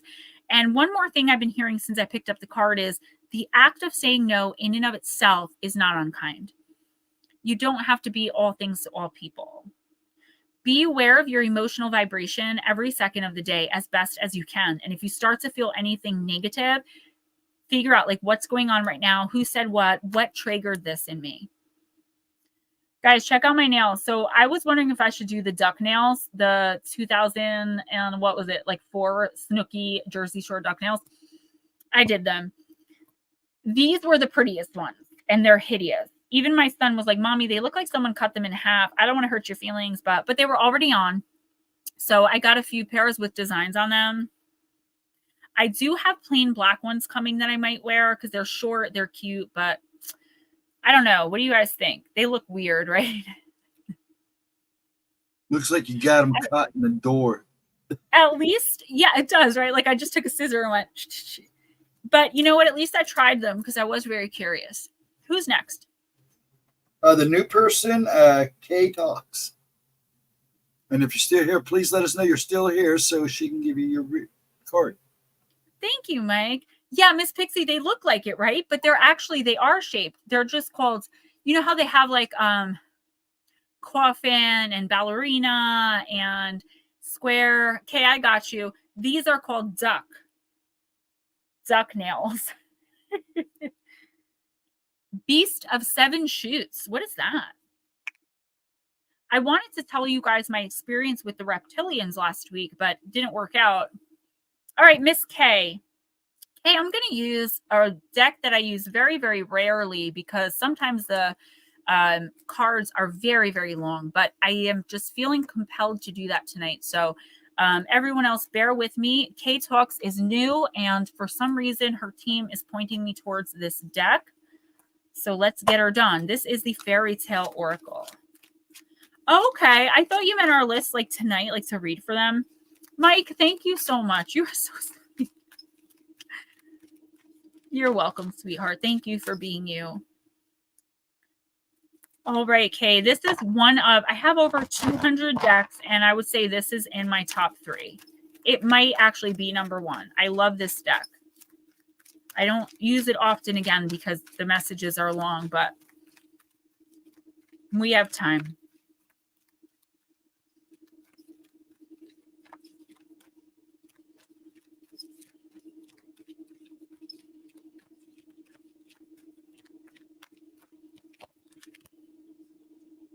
Yeah, Serpentine. It's one of my favorites. I'll never forget it. You want me to show you what it looks like? Give me a second. Kay, I'm sorry. Just give me 1 second, please.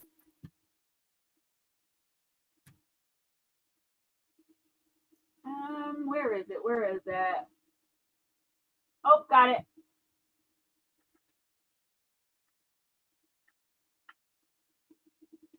It's also sometimes called lizardite. That's green, and sometimes it will have some brown in it. This is obviously polished, but that's your stone, sweetie. Okay, so Miss K talks. No, Nut Slap actually got me the ring. Okay, you got Sleeping Beauty, honey. It's the card of Awakening, card number 32. This one's not too long. Ghost got me an aquamarine little silver thing for, I think, my birthday last year. And it ended up looking like an evil eye. And neither one of us noticed until I was like, wait a minute, that looks like an evil eye. It's beautiful. It's my birthstone. All right, focusing on Kay. Quote, when the child is 16, she will prick her finger upon a spindle and die. End quote. The king and queen cried out and begged the fairy to forgive them and remove the curse, but the fairy refused to do so. But one fairy stepped forward and said, I cannot undo the curse, but I can alter its course. Beauty shall not die when she touches the spindle, but she will fall into a deep sleep for 100 years. Her name's Aurora. It's right that in this tale, the family of Sleeping Beauty decide they will fall into the same enchanted sleep along with their daughter, a princess who is cursed by a fairy with a grudge. When the Princess Aurora, there it is born, her parents invite the chief magical beings of the kingdom to offer them all a very rare gift. They are genuinely overjoyed at the birth of this child who had been longed for far before she was born. But there is one fairy they do not invite, and in some versions of the tale, this is deliberate. In others, it's just a simple oversight. In others still, the reason is they have not enough wealth to share with the being now known as Maleficent. Hey, Donna. No, thank you. Love you, girl. Have fun, okay? Have fun this weekend. Enjoy yourself.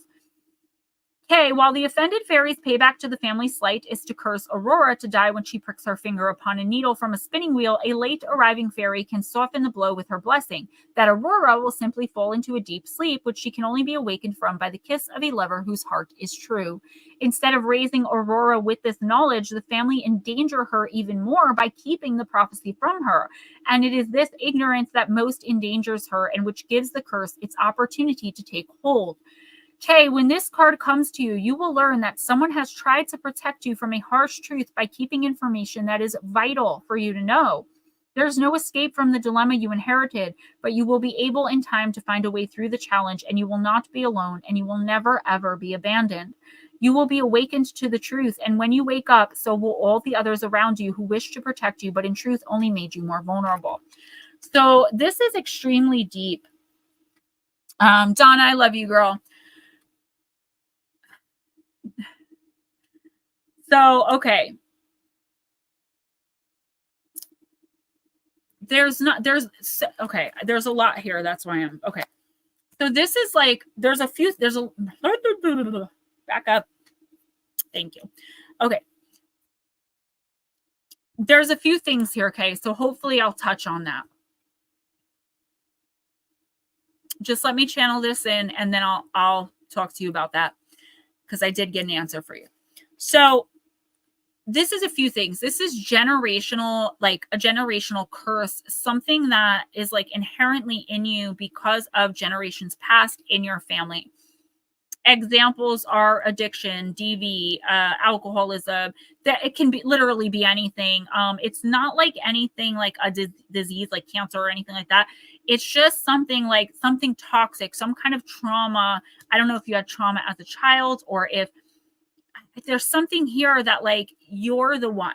So like for example, someone's the first one in the family ever to go to college. Like you're the one that is breaking out of this mold of toxicity that surrounded you your entire life, whether fully immersed or just, you know, on the sidelines, like, you know, crazy Aunt Mary or whatever. Or was it mom and dad? You don't have to answer that. I'm just saying a lot of people who were also involved are not understanding why you did what you did. Like, why did you take the path you took when they're still in the toxicity? But this is all background stuff that you really don't have to worry about. I'm just telling you, there are some people who are jealous of you watching from the sidelines.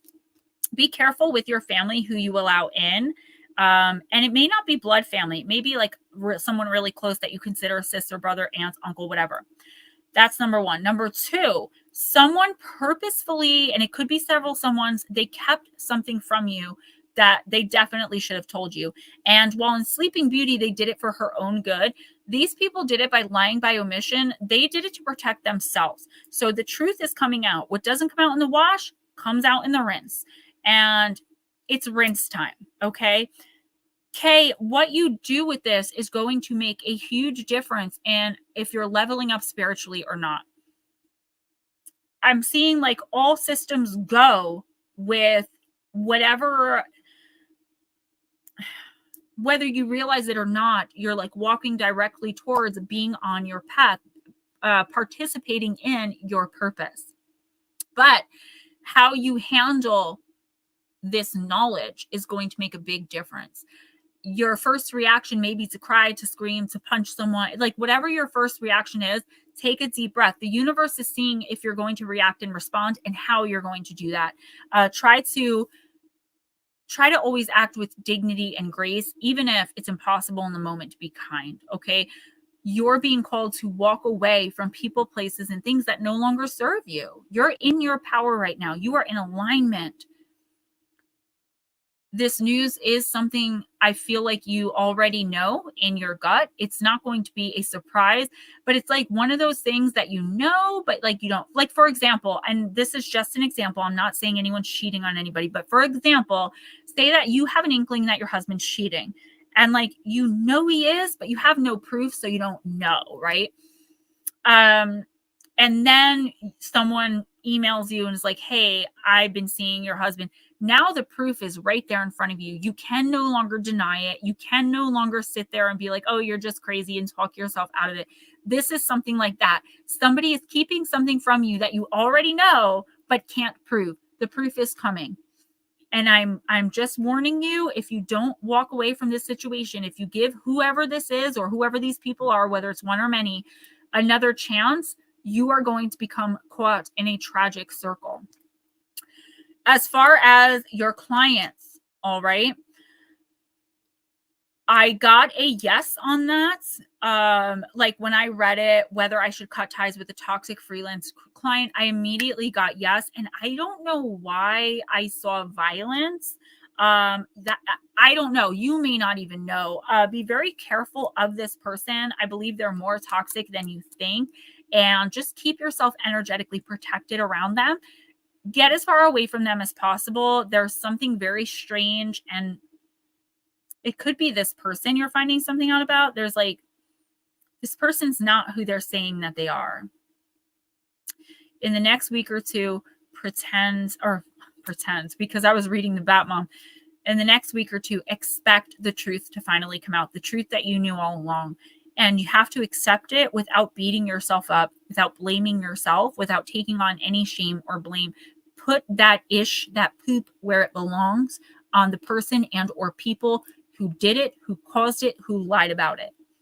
Period. So much easier said than done, because I feel like this is someone you might be close to and there's a big chance you could forgive them. I'm just warning you, if you forgive them, you are going to be trapped in a toxic cycle. The more you put up with, the more you encourage, unfortunately, when it comes to toxic people. Who's next? Next is Life with Bobby.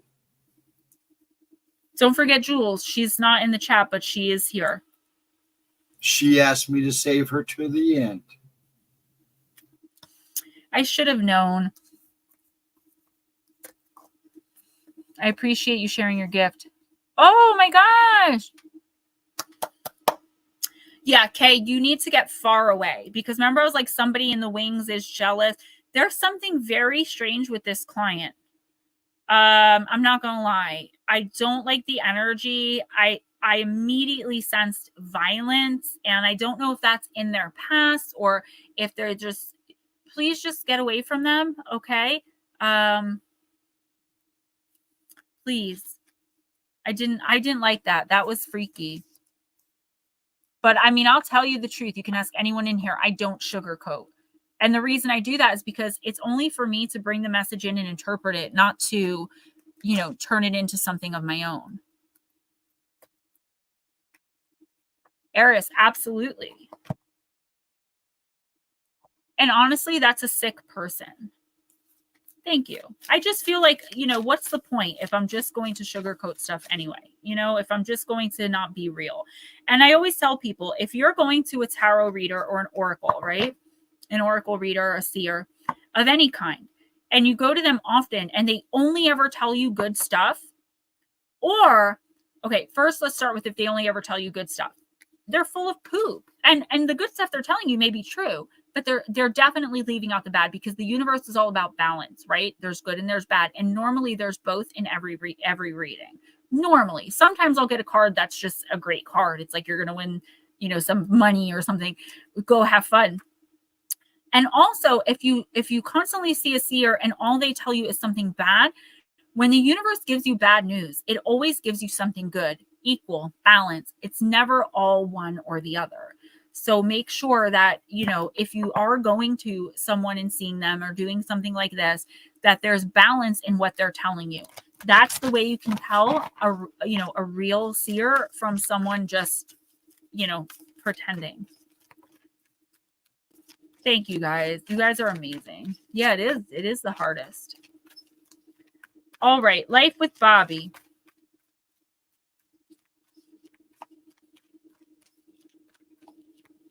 I'm going to use the little girl's room after this one, but I'll be right back. You're so welcome. All of you are so welcome. Thank you all for coming in, because if it weren't for you guys being here, we would just be sitting here talking to each other.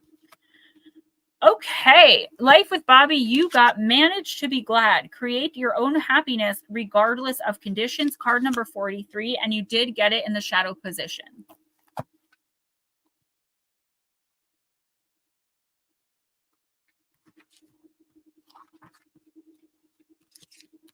I wish I could manage to be glad, the queen said, only I never can remember the rule. You must be very happy living in this wood and being glad whenever you like.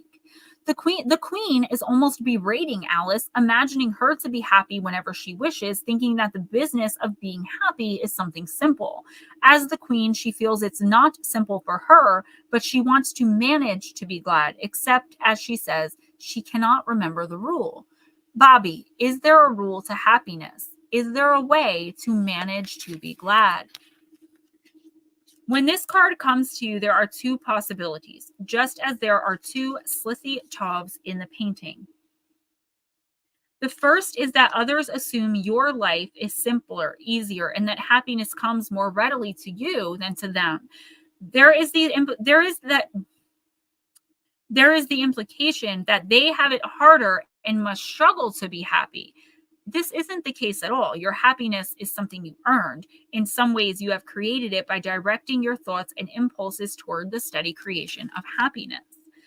The second possibility is that you must learn how to be happy, Bobby. Having joy in our lives is not just good fortune, circumstance, or temperament. It comes through the careful management of our thoughts and deeds so that we nurture the possibility of joy and move ever closer to happiness.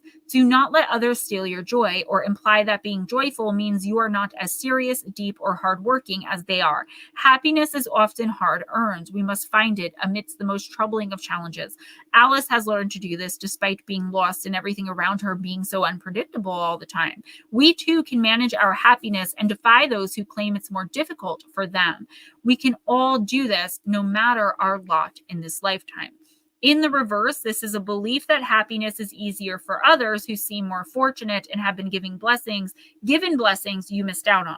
Believing that happiness is an act of fate rather than a disciplined way of thinking and behaving. Feeling happiness is out of your reach, focusing on the sadness rather than the bliss that you can yourself create. Mike J, no, he's not. Ryan, yes, we are.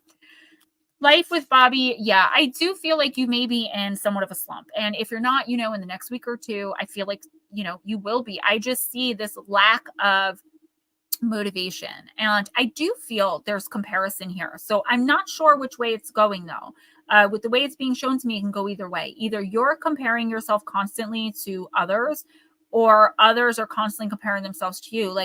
And neither of you have any idea what the other's life is.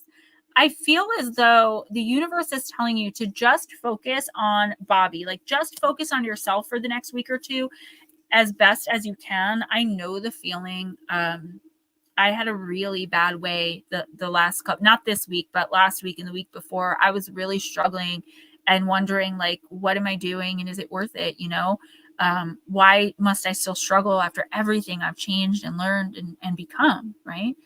I always tell you guys where I was 7 years ago, 86 pounds and homeless and all that jazz, right? So why must I still deal with the same stuff? Bobby, I feel like the universe is saying there is happiness there. Miss Pixie, I'll timestamp you if you want. There's happiness there, but you have to acknowledge it. So maybe do a blessing list when you wake up in the morning, write down 3 things you're grateful for. I know it sounds very simplistic and kind of silly, but doing that is going to put you in a mindset of abundance. Right now, you're coming from a mindset of lack, a lack of happiness, a lack of ability to be able to think and feel in a higher vibration, in your power, for example. Bobby, I feel like if you would just change that thought. And I know it's hard. If you can do it moment to moment, or every time you think of something negative, try to remember, like Gemma said, I need to try to think of a way to be happy. Sometimes it's impossible to squeeze happiness out of a situation. But a lot of the times, if we don't find happiness, we at least find the lesson in the trauma, in the suffering, in the hurt, the pain, the fear, the regret, the guilt, the shame, the blah, the blah. There's always a lesson there. And if you can learn that lesson, that means you can grow. And even though that's not hardy har happiness, it should make your soul smile that you are ascending. Stop letting other people put you in a position where you're thinking they have it easier or better than you in some way. But again, I feel like this is someone else. I feel like, okay, in the next week or two, there might be someone coming into your life. And I feel this very strongly that you and this person have really misunderstood each other. And I feel like there's a connection here that could be made where you can both learn and grow with one another. Doesn't have to be romantic. It could be a friendship. This is either a female or someone with a lot of feminine in their chart. And I feel like it's this big misunderstanding will be cleared up, and at least you can find contentment and peace that whatever that situation was is over. I don't know what that means or what it is. I don't know you well enough to know, but that's my consensus. Who's next? Okay, well, Jason Finch is next, but he's not answering. So I'm going to put him on hold. Okay. And if Miss Pixie's still here, she was next. If you want to go ahead. Let me read for her, and if she's not here, just do the timestamp. Look what I found in my pocket of my yoga pants. I put one Spidey thing in each of my Crocs. Arju must have put it in my pocket. Yeah, life with Bobby, just if you find yourself for seemingly no reason, not liking someone or not wanting to be around someone, I do feel like it's someone fairly new to your circle or someone you maybe run into. I feel like if you start to immediately feel some type of negative way towards someone, stop and think for a minute, because I do feel like a nice connection could be made here if you don't miss the opportunity. No, it's for Crocs. I forgot what they're called, but you put them in your Crocs. Iron Man does whatever an iron can. I literally thought that was the song. Spider Pig does whatever a Spider Pig does. All right, Miss Pixie. Oh, Ryan, while I have you here, I've been getting some emails. By the way, guys, I got like 3 sponsorships coming in. Yeah, can't wait. I've been getting some emails and some comments, Sir Tremblay. If you want to pick a time, Sunday, Monday, or Tuesday for you to do a live stream, I would love that. I don't know if I can give you keys. If Steven has to be involved in the background, I don't know if he'll be able to do it because he's already live streaming every day of the week. But maybe we can find a way to give you a key and you can pop on and do a show. That's if you have time, if you're able to make it at least twice a month.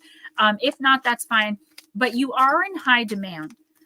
People are wondering why you're only on, once a week and why you don't have your own show. And I'm like, listen, he can have one if we can work it out. So if you want, just think about it and you can talk about whatever you want.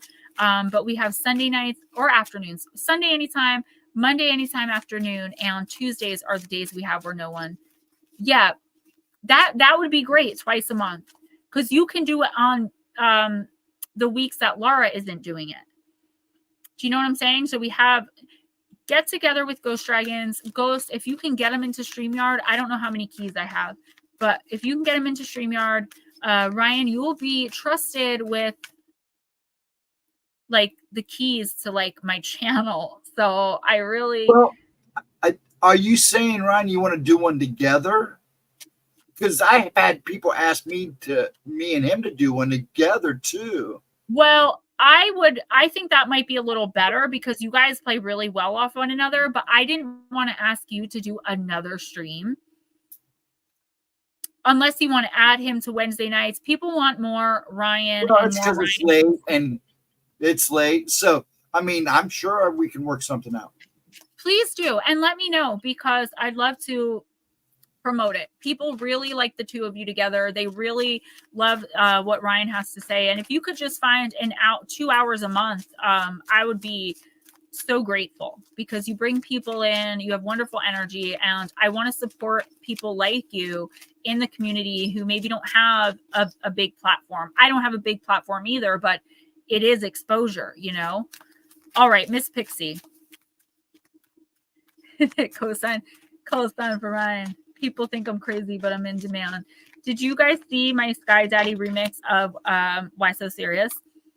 I did it on TikTok and I was gonna put it on YouTube, but I feel like every time I recreate like a song on TikTok, even though I've done it on YouTube, I know it's available on YouTube, they tell me that there's a problem with a copyright and I'm not allowed to post it. So I didn't even bother trying, but I did post it on my Facebook. Miss Pixie, you got the Forest, Seeing the Bigger Picture, card number 8. And I'm already hearing you have to learn the lesson. In order to get through this, the only way out is through, and you have to learn the lessons being given to you or pushed upon you. After this, I got to run to the bathroom. I forgot.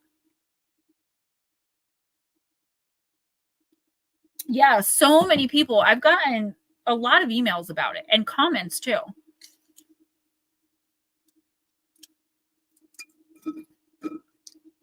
People are acting like I'm like stifling you, like I'm only allowing you to be on once a week. I'm like, he can come on whenever he wants, So, yeah, if you guys could work that out, I would love it. He's only nice to me because I take his Cheetos. Miss Pixie, seeing the bigger picture, holding the vision, working towards a goal. The tarot companion is the 3 of Wands and the King of Wands.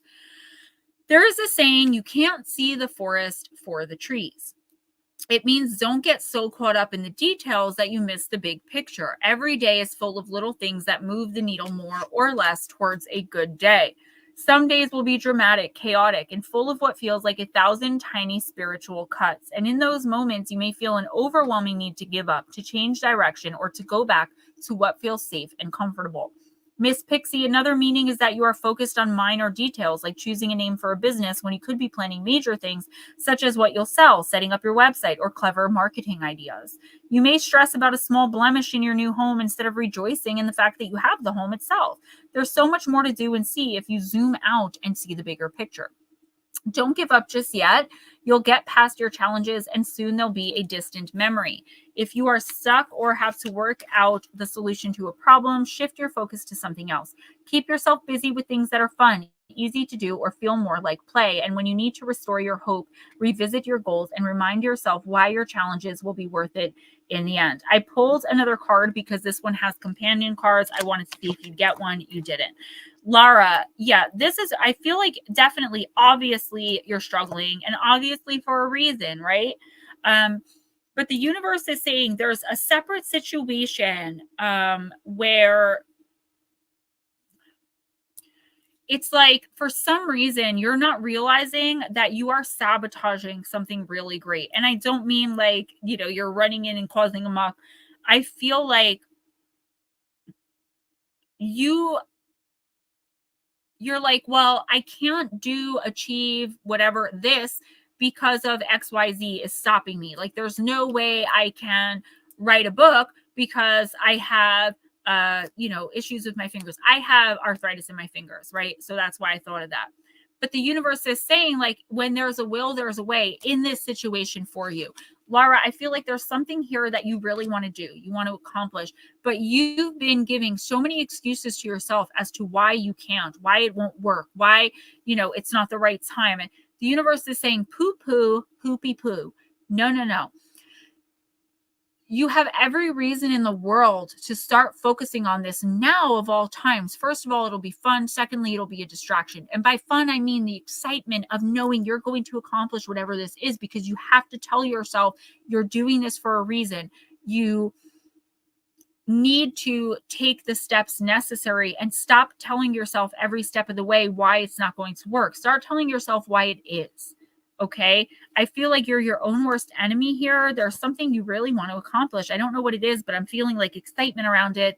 And then like, bummer, I can't, because change the I am, change the I can't to I can. And I know it sounds so simple and it's easier said than done, but you absolutely can achieve and accomplish whatever this is, regardless of anything else that's going on in your life.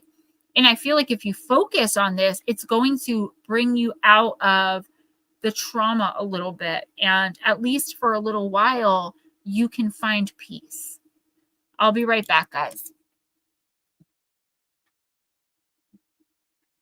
Well, do you want to listen to me talk or do I put music on?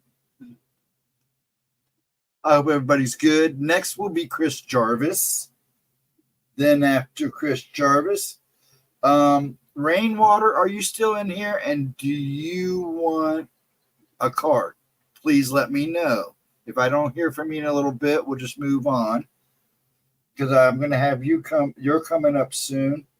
And Clash One, if you're here and you'd like a card, please let me know, because you folks are new and never had one that I know of, and I'll slide you in. But you gotta let me know that you're here.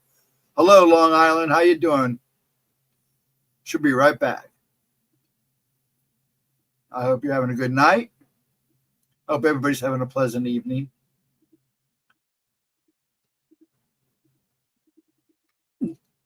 And anything exciting. So the next folks will be Chris Jarvis, Blue Crossroads, and Roger Blair. So Roger, if you're still around, please let me know. I know you've been running around. So if you're in here, let me know so I can slide you in too, because you're out after Blue.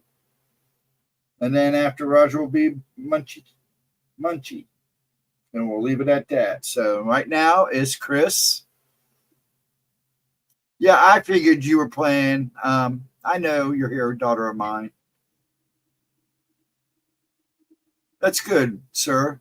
I'm glad you're hanging in there. I think everybody is nowadays, just hanging tight, seeing what the next day brings. Yes, daughter of mine. I figured you were. When you get quiet, I figured you're not far away. You're coming up in a little bit too, sweetie. What about Oh, Blue Crossroads? What about it?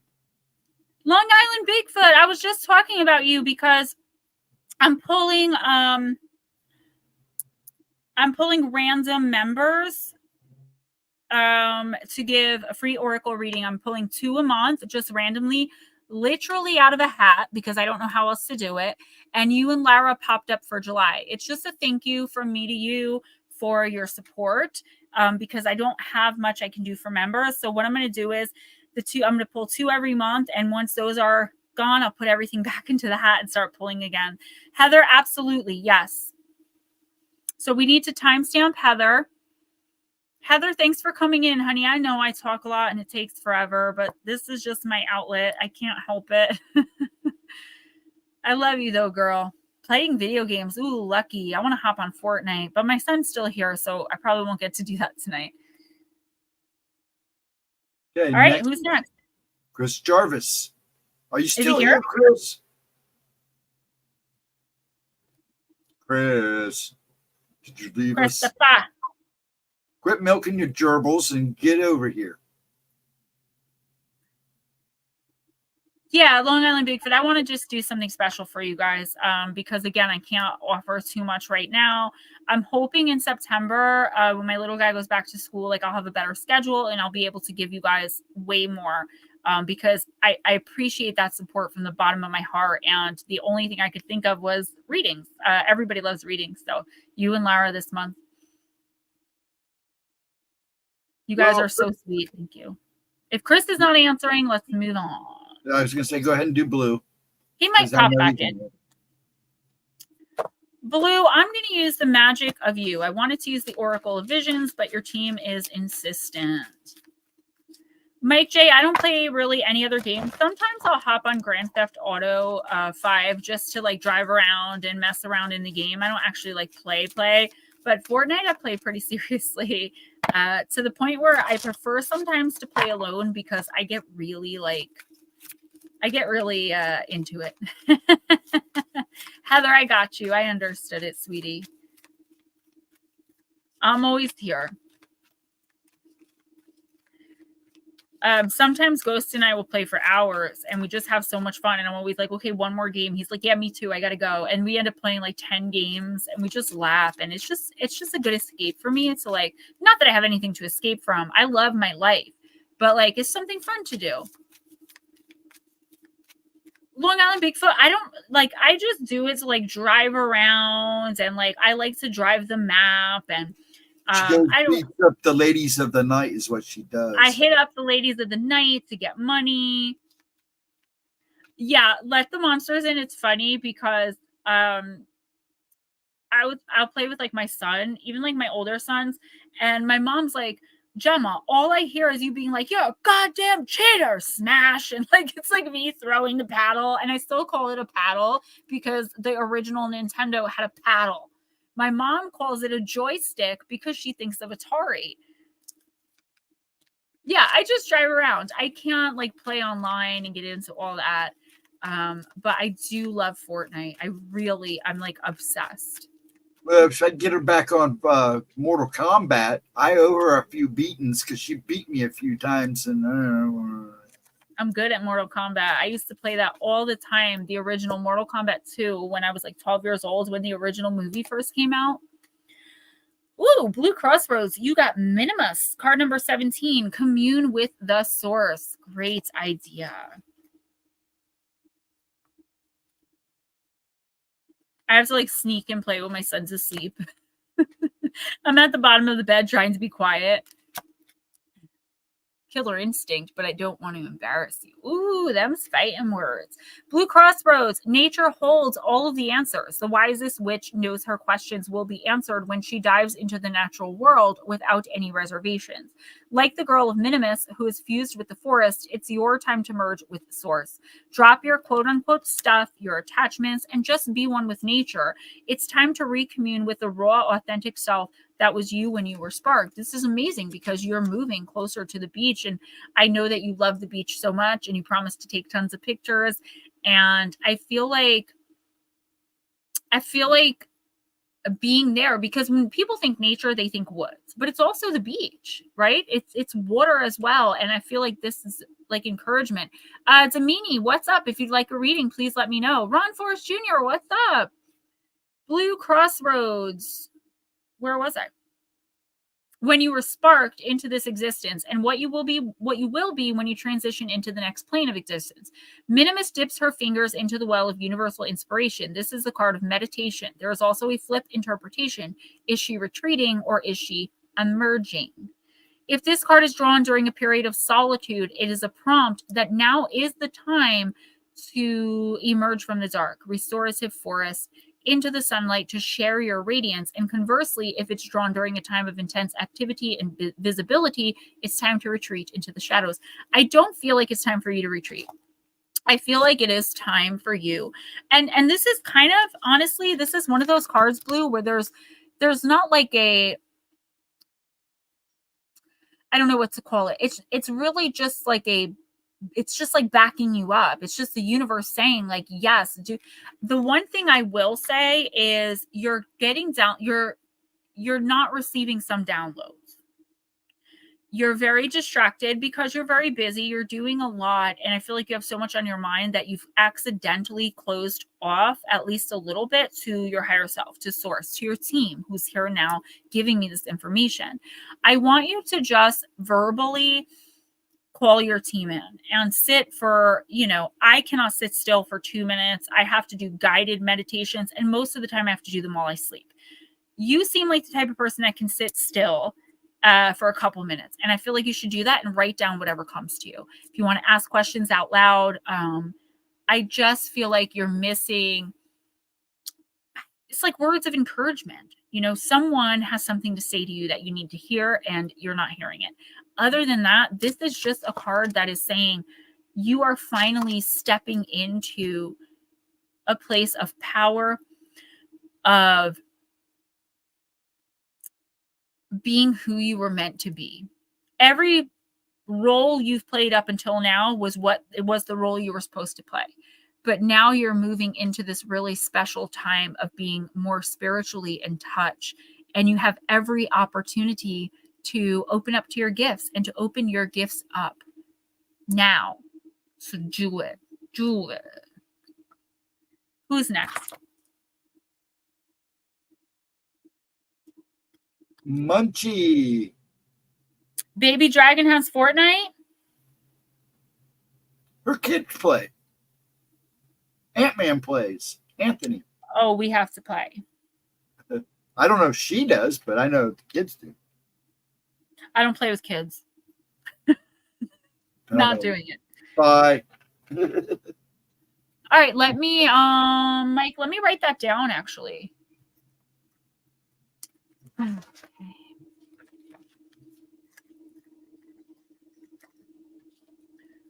Minds in unison. Guided. So, when I was out there doing what I was doing, I would listen. I didn't know anything about, YouTube, except I would listen to one meditation that I loved. I listened to it every night. It was by Jody Whiteley, and it's just called like 8-hour sleep meditation. It's so simple and basic. I still listen to it to this day, and it brings me back to that time in a good reminiscent way. But that meditation was what, I'm tearing up again. Here we go. Was what brought me into understanding who I was and what I was meant to do. And I'm friends with Jody Whiteley on Facebook. I never talked to her, but I owe her huge, because it was that one meditation that opened my eyes to like a whole new world. Munchie Chipmunk, I know you're in and out, sweetie, but let us know if you're here, please. I already have 3 timestamps, so yeah, I'm definitely I'm gonna check it out tonight. VR.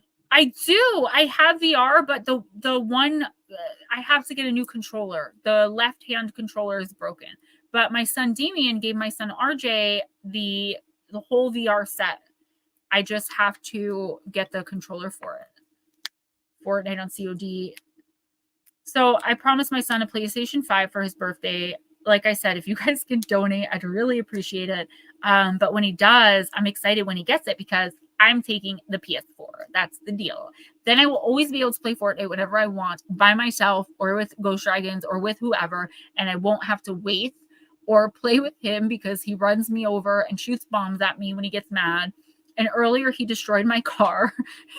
He flipped my SUV into the water because he was angry that I laughed at him that he got stuck. Long Island Bigfoot, I will. I've just got to order the controller. That would be awesome. Okay. Go ahead and do my daughter. Yeah, Darling Deb, he is the sore loser. I love him, but he's a sore loser. Let's do Oracle of the Hekatean Path for Miss Baby Dragon. So it's you, Ashley, okay? Long Island Bigfoot, please do that. Please do that. I would be so excited. Fortnite jail, yeah. Well, I'm like, I'll just unplug it, dude. Like, yes, Long Island Bigfoot, I do appreciate you. I appreciate all my members. I appreciate everyone who comes in week after week after week.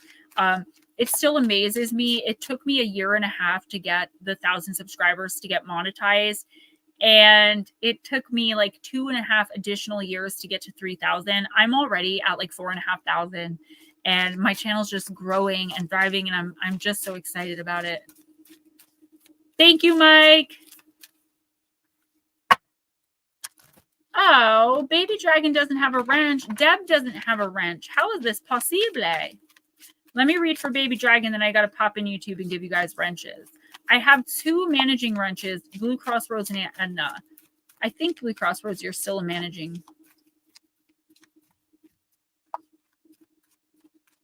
All right, Baby Dragon.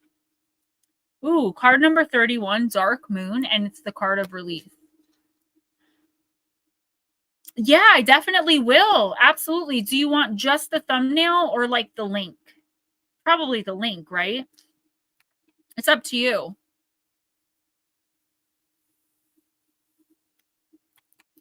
I would really appreciate that. Anytime you guys share out anything on my channel, it makes the biggest difference because you never know who's coming in. I used to get Long Island Bigfoot before I went on your show, and then I did your show and then Dave Schrader. Between the two of you, I was getting, before you guys, 13 to 19 subscribers a month. This month alone, I gained 238 subscribers. And it all started getting in the triple digits, the hundreds, after your show and when I did Dave Schrader's show. You guys bumped me so far. No, it's not a crap one. It's just like there's a managerial one. I don't know what the difference is. If you want the managerial, baby girl, I'll give it to you because I wanted to have like 5. Long Island Bigfoot, I'm wide open. I have no interview set up. So if you want to text me, that would be great. We can set something up for soon. I would love it. Yes. Baby Dragon, sorry, honey. You got Dark Moon. I've never pulled this card before. It kind of looks like your dad's picture.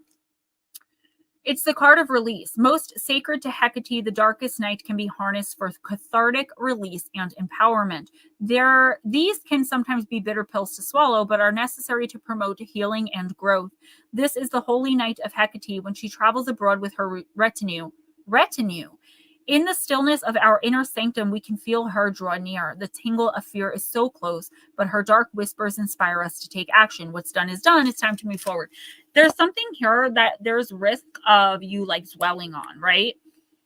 So, Baby Dragon, this would be like either you have to do something and like, but like, I'm getting this hesitation of like, the steps you have to take, what you have to do, but it's like so much. Like, I don't even want, I'm just comfortable where I'm at.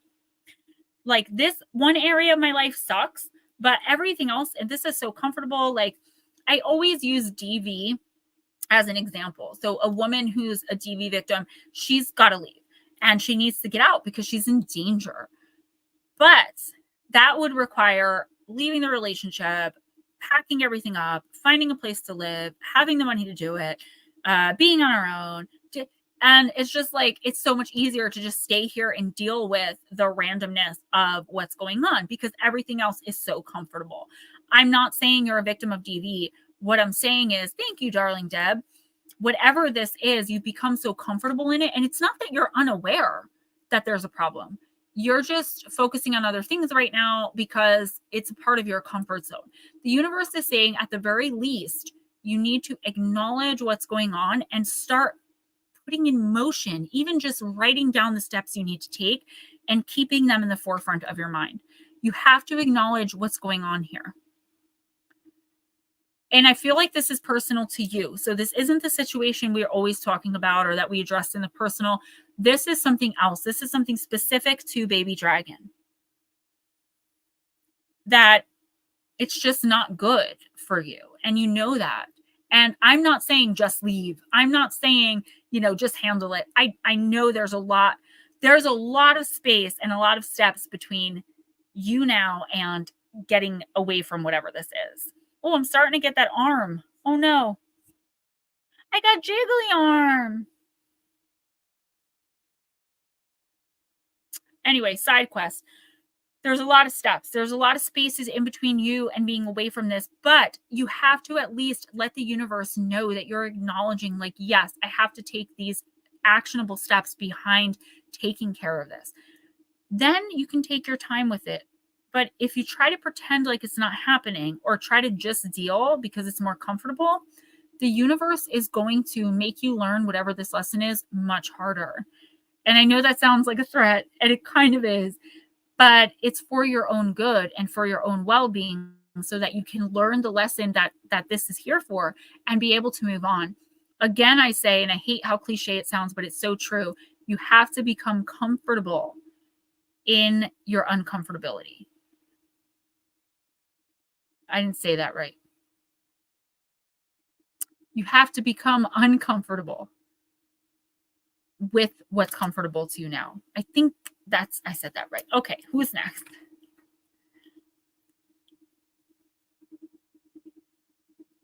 Paris Manna, are you still here? Eris! All right, I'm on YouTube. Got some wrenches to give out. And if Eris doesn't answer, Clash 1, are you here? If you don't answer, then it's Darling Deb. All right, give me a second. I'm just giving out wrenches. No. Y'all. No.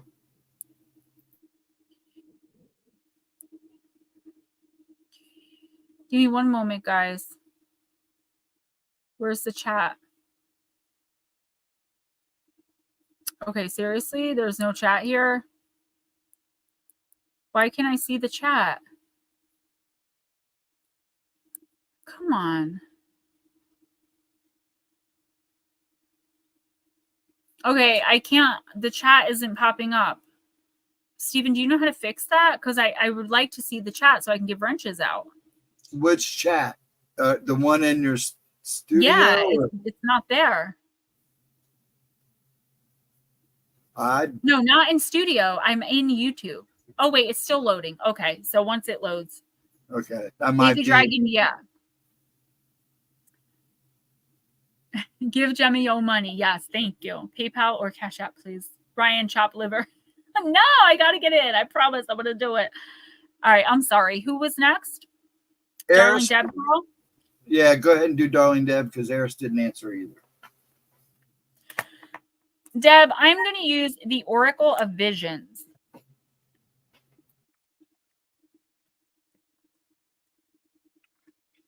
Exit out and reopen. Oh, there it is. Okay, hold on one sec, guys.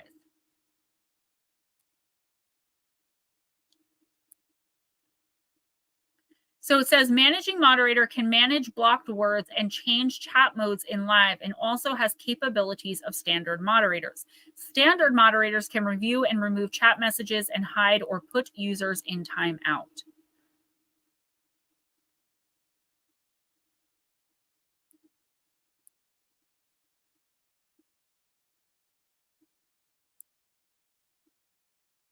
All right, got one more to do. Give me one sec. Nope. I know, Ryan, you have a wrench.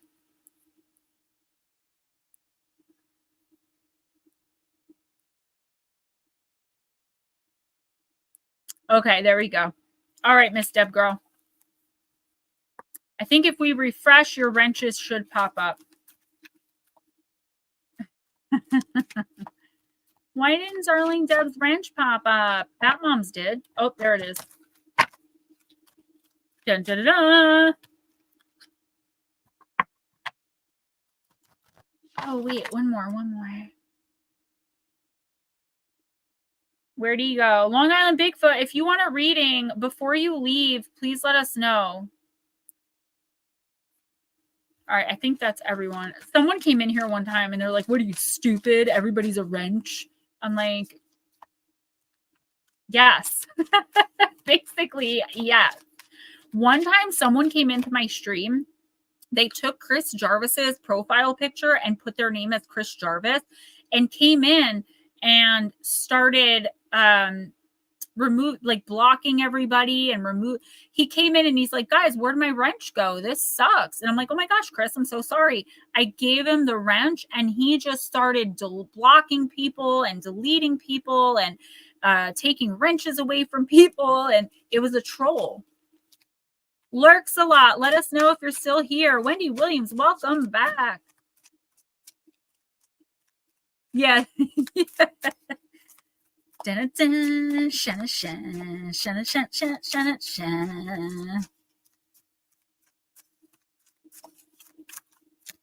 All right, you got card number 51, Deb girl.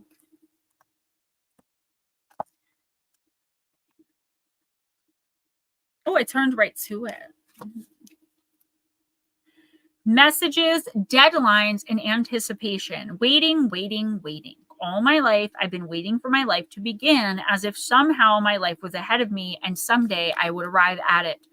Waiting for a message to arrive can bring anxiety, fear, hope, good news or bad news, acceptance or rejection. A ticking clock counts down the time remaining. A young woman has been waiting anxiously, and the sleeping dog suggests she has done so for some time. The phone is silent, and the bouquet of roses suggests a previous response was received, but from whom? The same sender or someone else? Either way, the anticipated answer finally arrives, but by now the clock indicates that the hour is past. Just in time or too late.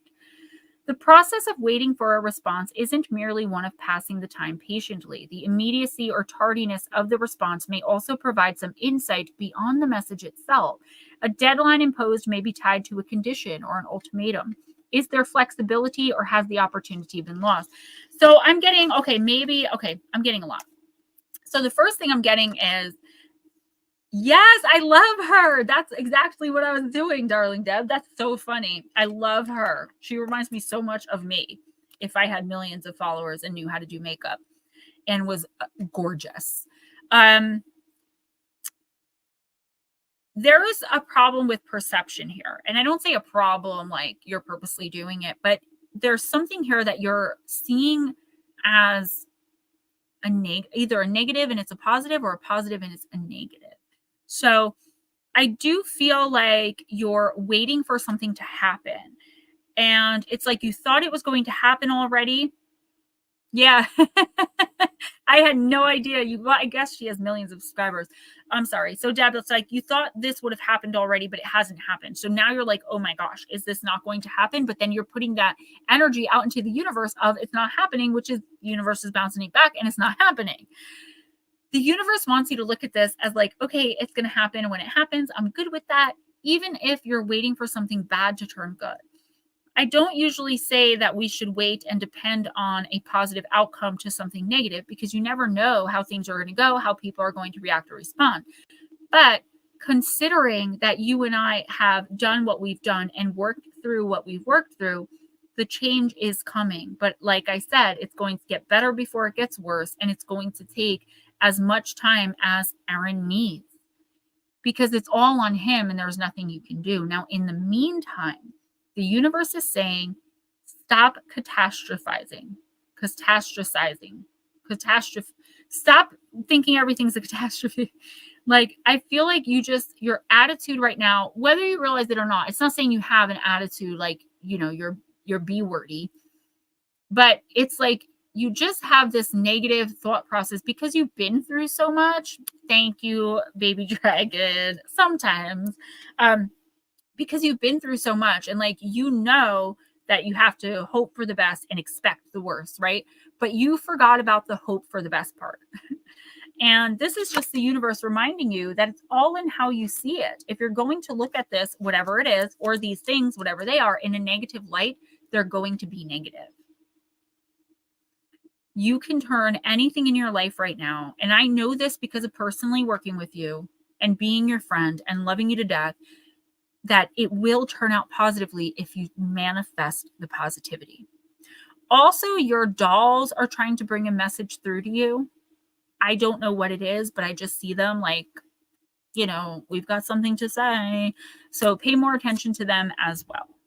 Long Island Bigfoots, Damina Kalita and Ron Forrest Jr. Guys, let us know if you're here, please.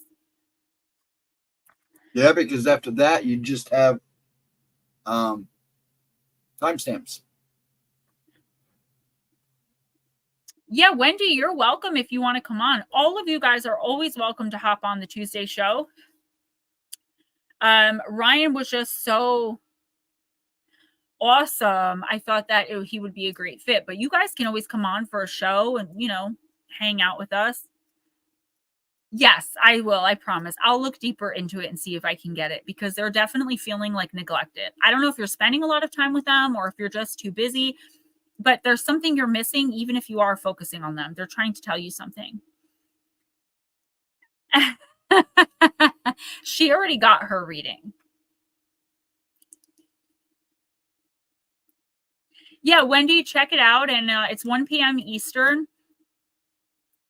Yeah, they feel neglected. Okay, so nobody's answering. I didn't read for Ryan yet. He has to pay me first. Go ahead and read for him because nobody else is answering. So, Ryan, I'm going to use the fairy tale oracle. You're welcome. I was saving him for last to start giving him a hard time. I just don't want to forget anyone. And like, we almost never do, but I feel like when we do, I feel so bad.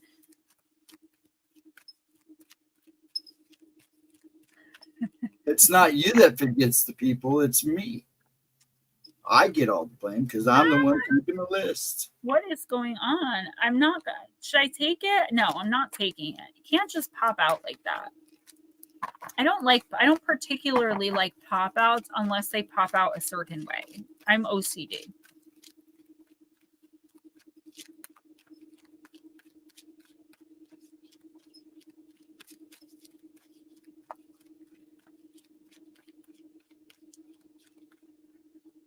Come on.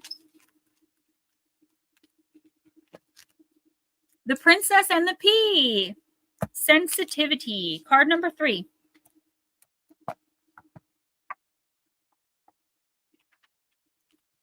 Ryan, once there was a prince who wanted to marry a princess. Only a real one would do. Ryan, there is no hiding who you truly are. Even if you were to forget your own past, your character will display where you're from and who you really are. This card is about those who are sensitive and clairsentient. That means clair feeling. The ability to discern something slightly amiss can be challenging to live with, as it is this sensitivity you experience in environments that are strange or new to you. Some people may find you difficult, fussy, and even accuse you of falsifying your own sensitivity, but others will understand that some people are able to feel what cannot be seen by the human eye, and their true value can be recognized by observation of their actions. While the being at the center of this story is a princess, quote unquote, this does not mean there is any entitled attitude taking place. It's simply that there's a kind of rare quality to you.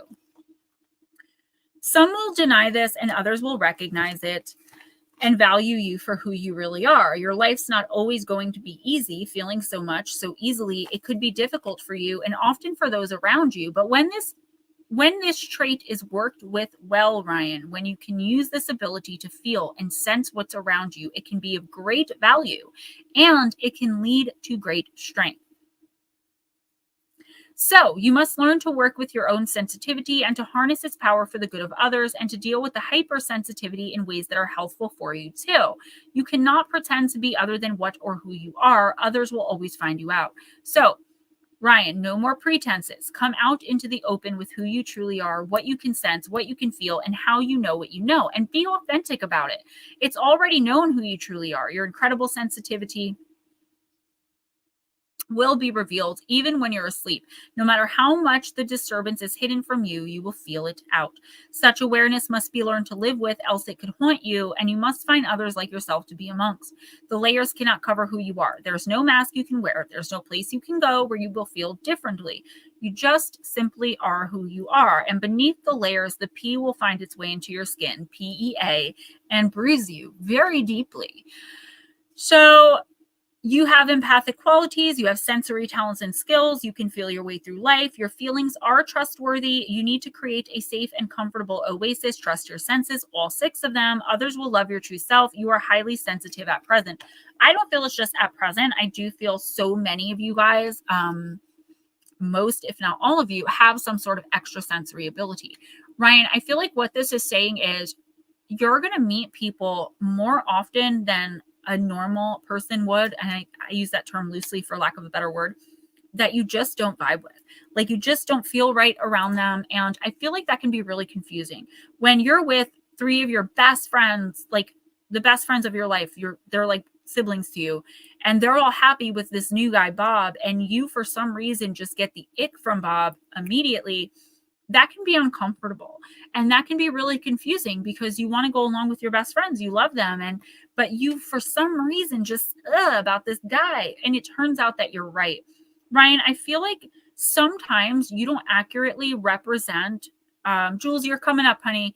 You don't accurately represent who you are to people, because I feel like you don't really understand the ability that you have. You don't know why you get a really good feeling or a really bad feeling around people. So I feel like it's hard for you to express that. The fact of the matter is, this said, like, find your tribe. Like in here, you can come in and say, wow, I had the weirdest experience. I met so-and-so. And like it happened to me the other night. I was hanging out with some people online, of course, and I just immediately got a bad feeling about someone. And then I found out that they were suddenly doing exactly what I'm doing right now. Like literally right after the first time I spoke to this person about hanging out with them, they started doing this.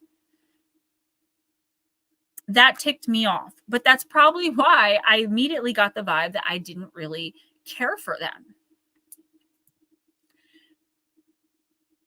I don't feel like this card is saying like be rude, like that guy Bob I was using as an example. You don't go up to him and be like, I don't even trust you, piece of poop. Like you don't do that. But you should be around people who know you well enough to, yeah, well, it pissed me off. Let me tell you something. Big time. I was so angry. I even posted about it in the community anonymously. But be around people who understand who you are from the inside out, like into the depths of your soul. You're so beautiful. You're a natural open book. And I feel like sometimes people are going to try to misrepresent you as being, too sensitive or as being rude or uncouth, when really you're just in an emotional situation where you don't know how to express that something's wrong here. Surround yourself with people that love and care about you enough to accept that. And don't be afraid to speak your piece. Don't be afraid to say, what's up? Nice to meet you guys. I'm going to be out of here. And be with people, surround yourself with people that's just going to be okay. They're going to be like, oh, that's just Ryan. I just feel like you need to really embrace your ability, your clairsentience. And you probably have so much more that you don't even know. And once you embrace this, it's going to open up so many new doors for you. I don't know. Like, I know I don't own the corner of the market on Live Intuitive Oracle, but I asked Cassie 3.5 years ago from Oracle and Beyond if she minded if I did what she was doing. And she said no. I didn't just steal her idea and run with it. Yeah, no, Jules, I'm good. Yeah, Ryan, I just feel like you just need to accept that you're never going to be quote unquote normal and you're never going to fit in with the normies. Like, you're just not. And I feel like you're coming to a place of understanding where you're okay with that. Don't be afraid to express yourself and speak your mind. I'm going to play with this serpentine for a minute. Who's next? Jules? Ron, no, Ron's next, then Jules. Okay. Ron, I'm going to use the wisdom of the House of Night. It is. We're never going to be normies. We just have to accept and embrace it.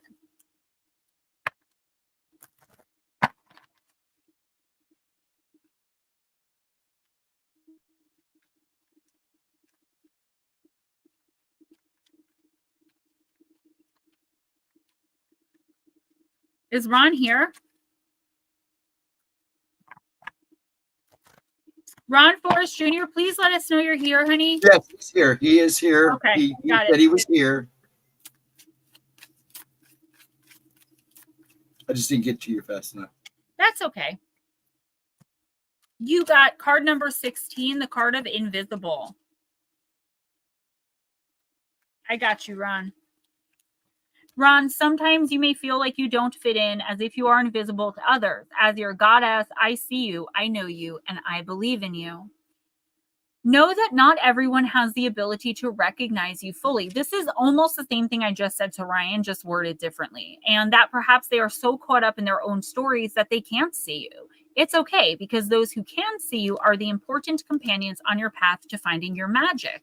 Another meaning for the symbol you have chosen is that circumstances may require you to step back and remain in the shadows. Now is not the time for you to tell all and show everyone your truth. Being invisible protects you from harm right now so that you can observe your surroundings without being vulnerable to them. Stay hidden and watch what others do before acting. Ron, this is a really important message. Don't lay all your cards on the table. I was just talking about, I felt a little bit betrayed because I felt like someone stole my idea when all they had to do was ask, right? But it wasn't really my idea. I don't know. I feel like somebody copied me, okay? And I don't like that. I don't like it at all. But I was just talking about this where it's like, if you have like a plan to do something and you're like really excited about it, or if there's something happening in your life, watch who you talk to about this. Just in the next week or two, especially in the next week or two, because I feel like somebody who you trust has been misrepresenting themselves and their true colors are going to come out in the next week or two. And you're going to be like, I am so glad I did not tell them that. Like, you don't realize the type of person or people that you're dealing with. And I feel like it is toxic. And I feel like whatever you say is going to be used against you anyway with this person or with these people.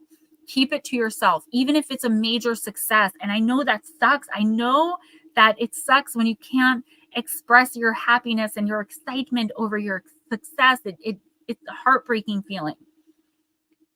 But express it to people who are going to appreciate it, understand it, and never turn it into something bad or ruin it for you. Like I said, in the next week or two, keep it all in. Don't talk to anyone that you don't absolutely trust, because it's not that they're really looking. Area 51. It's not that they're really like looking to do anything like this, but when the time comes, they're going to see it as an opportunity to try to destroy you the next time. Wendy, no, not at all. Just let me know her name. Sorry, Ron. It's like when they're going to take it as their opportunity. Like, this is it. Like, I got him now, and they're going to ruin it for you. So just keep yourself guarded. You don't have to tell everyone everything. And if you feel like you need to vent, you can always email me. But I feel like this is something good. There's good news coming in. There's a major win for you. I just feel like if you tell the wrong person, it is inevitable that it will be ruined. I'm going to read for to add, I know Jules is next, but Area 51 and Wendy's daughter. And then I think I'm going to close off. Divine Empathic might wander in. But other than that, I think we're going to be done for the night. I just need her name, honey. All right, Jules is next?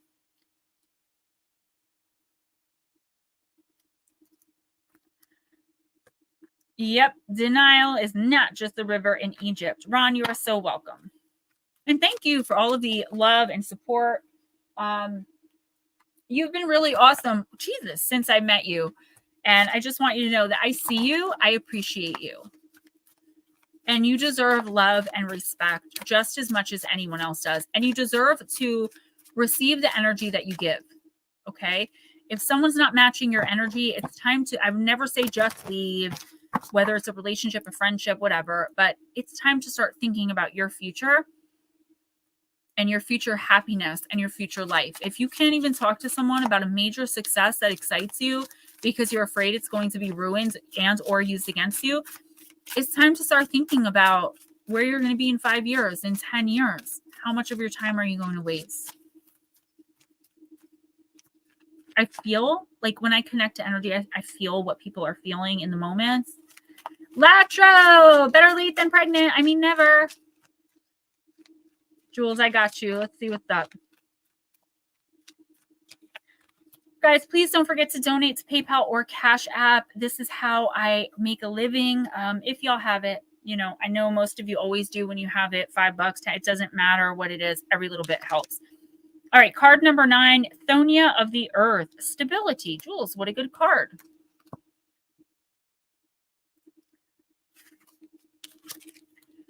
Jules, the very earth itself tears open amidst quake and storm, shaking reality to its core. And yet, Hecate stands, powerful and firm, towering like an ancient oak.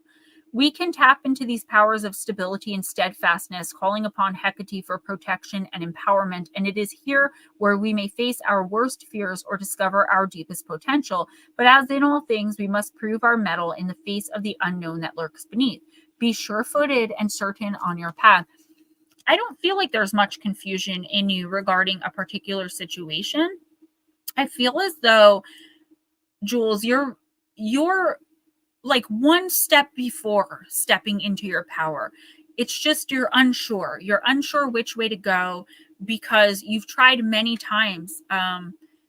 Thank you for the name. You've tried many times to be in your power and to take over and to set and enforce boundaries, right? We can set boundaries so easily. It's enforcing them that's the problem.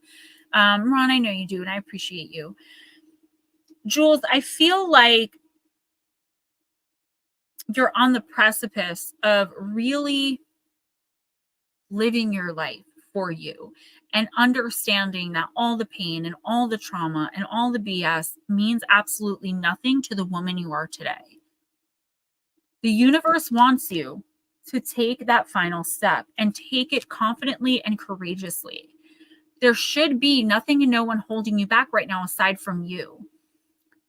I know this is going to sound callous. I'm sorry. This is how it's coming in. It's like, stop considering everybody else when it's a decision about your life. Yes, you don't want to negatively affect other people around you, those you love. But at the end of the day, how much more are you going to sit stuck, stale, stagnant in situations and relationships that are dead, done, and over with, simply so you don't hurt someone else's feelings or let someone else down or disappoint someone? You know what? It's better to ask for forgiveness than permission. And this is that thing. You know what you have to do. It's just up to you when you're going to take the step. And whenever you do, the universe got you. I think in the next week or two, you're really going to be coming to some conclusions and really figuring some things out that haven't been so clear before. Take your time with it. Align yourself with your highest good and stop worrying about what everyone else is going to think, how it's going to affect them. Worry about how it's going to affect you 5 years from now. Like I said to Ron, 10 years from now. You got this. You are powerful. And I feel like you're coming into some sort of ability, but in a big way. Like you're going to be in the middle of like something going on and you're crazy. And then all of a sudden, bam, you activate. Heck yes, I did say that, girl. So Wendy's daughter's name is Katie. We're going to read for her if you want to put her on the list as well. I'm sure Melissa left. I already have too many timestamps, so.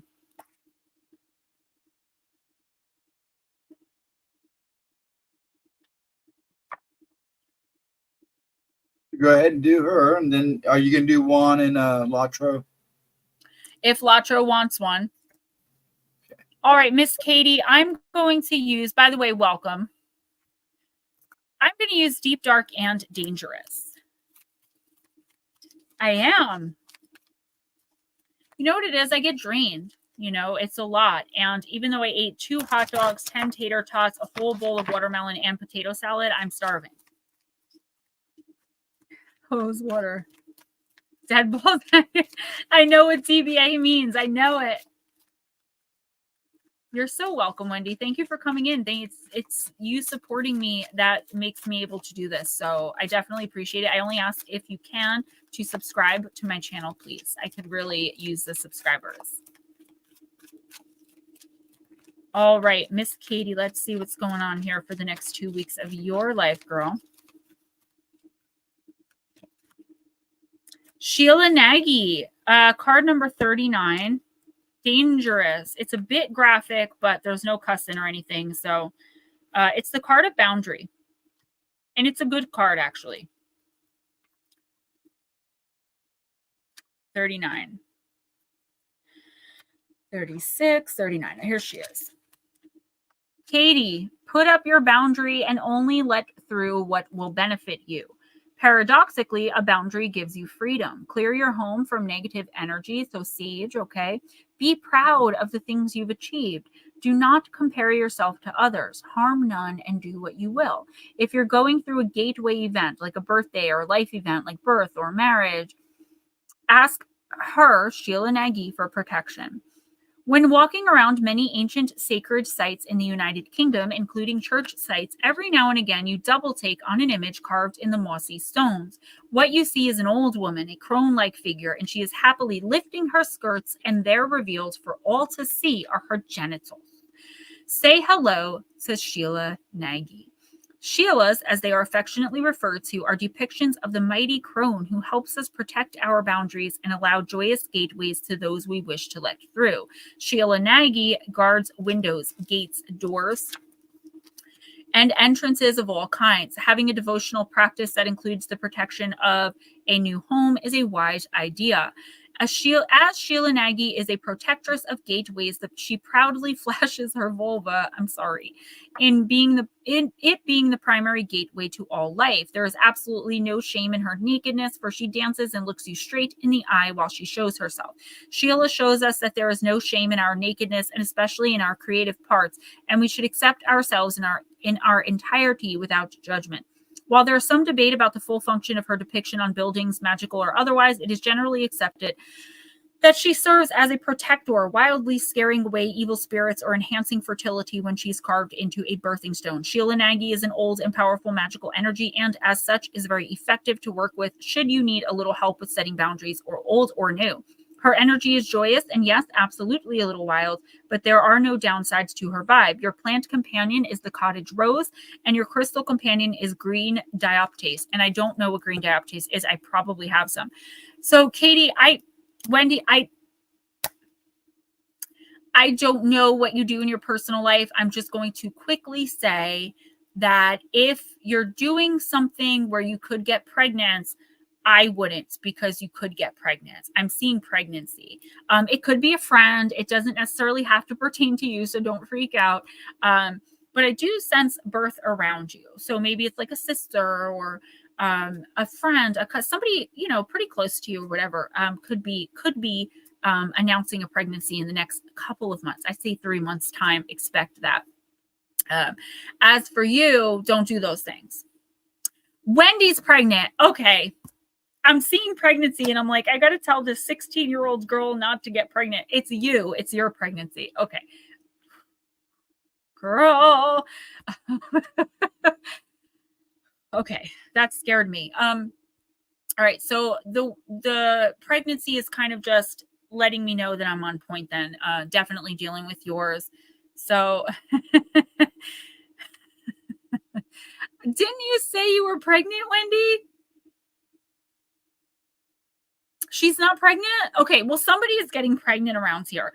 Okay, so Katie, if it's not you and it's not your mom, I could have sworn she said she was pregnant, or somebody came in pregnant. I'm sorry about that. I got it confused. I'm nervous and stuttering because you're 16. So, okay, certainly not you. There's someone around. Just expect a pregnancy announcement of someone that you're close to, all right? Which is just kind of a heads up. As for the rest of this, I feel like there's a lot of self-confidence issues going on here. Not that you're not confident in yourself, but I do see you comparing yourself to other girls your age, maybe how they look, and kind of picking out the things about you that you feel are not, Wendy, I believe it, because all of us in here have the same old soul. We really are. So she fits right in. Katie, what I would say is at your age, that's pretty normal, okay, to do things like that. But what the universe wants to see from you is you being powerful in who you are and what you have, right? You understanding that you have your own beauty. And I can tell you right now, as someone who sees in energy, that beauty really does come from the inside. It's nothing to do with your outer appearance. I do feel, I don't know if you're being bullied or if somebody is just making comments, but I feel like being the bigger person may not be working for you. And if that's not happening, expect it in the next month or so. I just feel like it's time for you to stand up for yourself and let these people, whoever they are, this person, know that you're not going to put up with that. And I'm not talking about like, you know, punching someone in the face, but hey, like if you have to, you have to. You're classy and you vibrate above that. You are an old soul. So you kind of automatically look down on things like that. Like I remember at that age, I didn't understand like why that was funny or why, you know what I mean? I was never a mean girl, and I definitely could have been, but I just wasn't. I wasn't that. And I feel like you have a choice to make. Like, are you going to put on this mask to fit in? Or are you going to just stand up and be who you are? First of all, you are beautiful from the inside and out. You're an old soul. And once you get a little bit older, you'll understand the immaturity and childishness of the people around you and why you always felt so different. You're different. Your otherness is what makes you special, what makes you vibrate higher than them.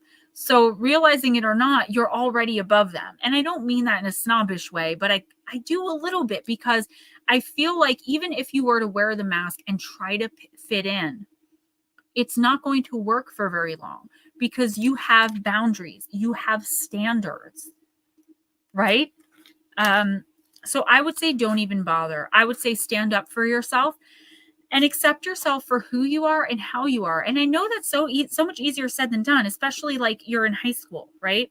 But please try to understand that your beauty is so unique.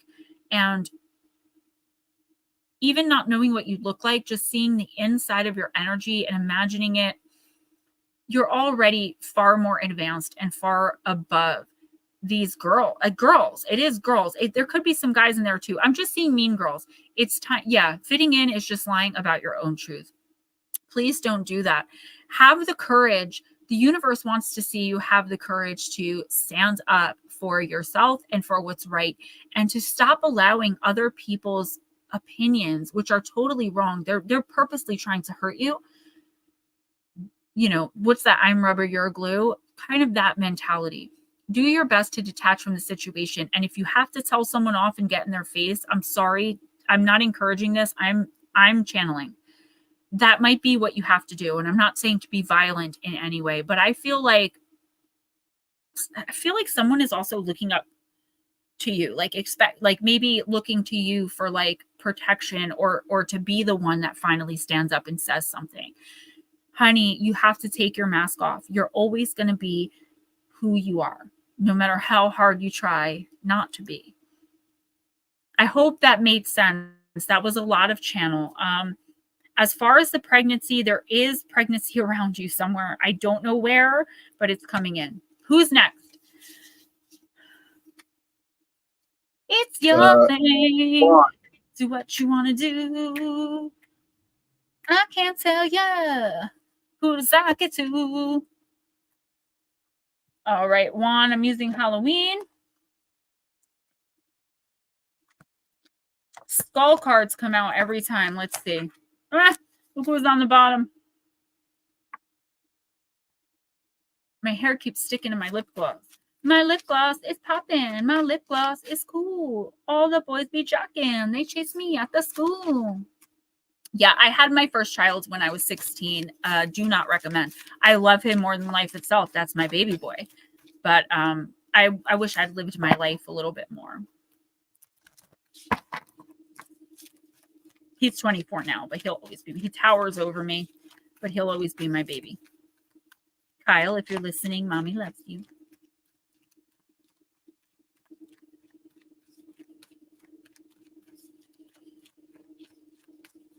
Good. I'm glad it resonated. And I know it's hard, but I guess the universe and her team just wanted her to have that encouragement that, like, it's okay to be who you are. And anyone who can accept that's a them problem.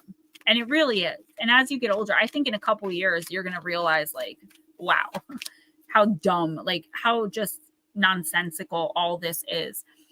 I learned that very early on too. Yeah, me too. That mom, I had Damien when I was 21 and he was kid number 3, boy number 3, actually. Harm none, do what thy wilt. Yes. Okay. So Juan, you got the card of ghost and it is the card of regret. So if I can't be close to you. I love the song Ghost of You by Justin Bieber. Juan, like smoke rising from the ashes, a mist from the sea, the dead they are watching, they have come to haunt me. The traditional definition of a ghost is the apparition of the spirit or soul of a formerly living being. Ghosts can be both in human form or animal, and even occasionally inanimate objects such as ghostly ships have been reported.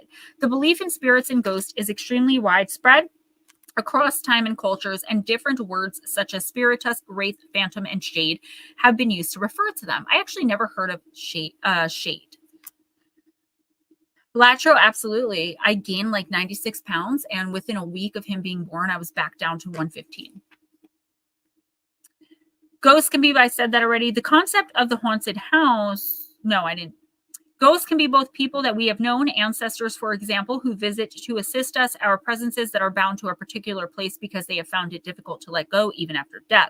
The concept of the haunted house, Juan, or the cursed place, is the basis for many a creepy ghost story.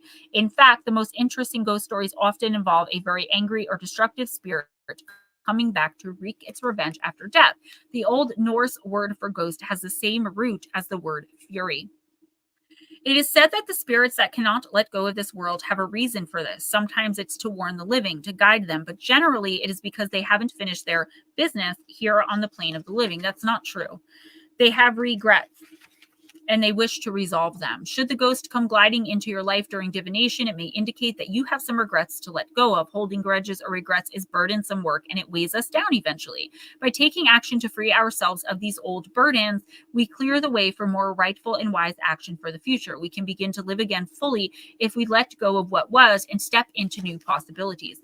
Nuzlap, you're so lucky you're you, because I'm about to end, but I will read for you.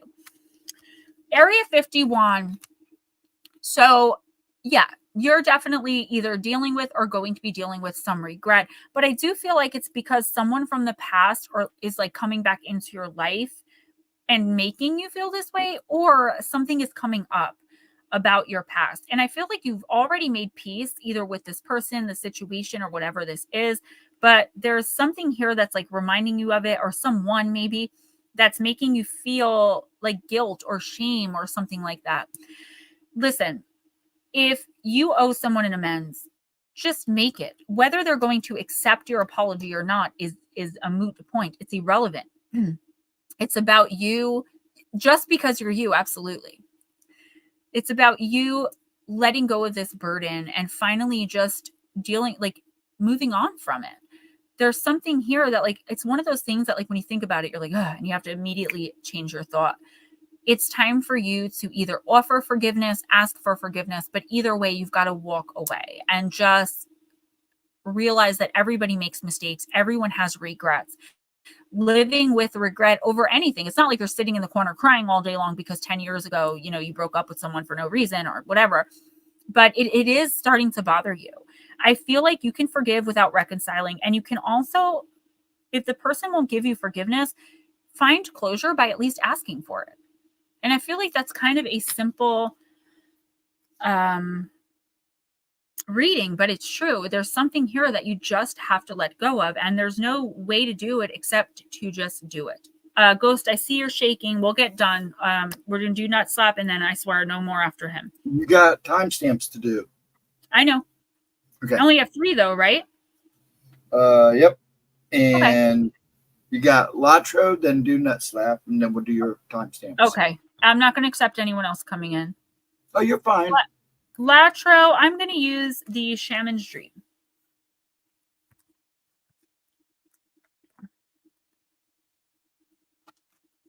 Push the like button, subscribe, and donate to Gemma's PayPal. Yes, please. My cash tag is $ Gemma Jade YT.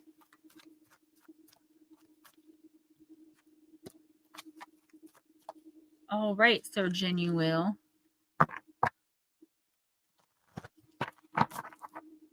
Not mine.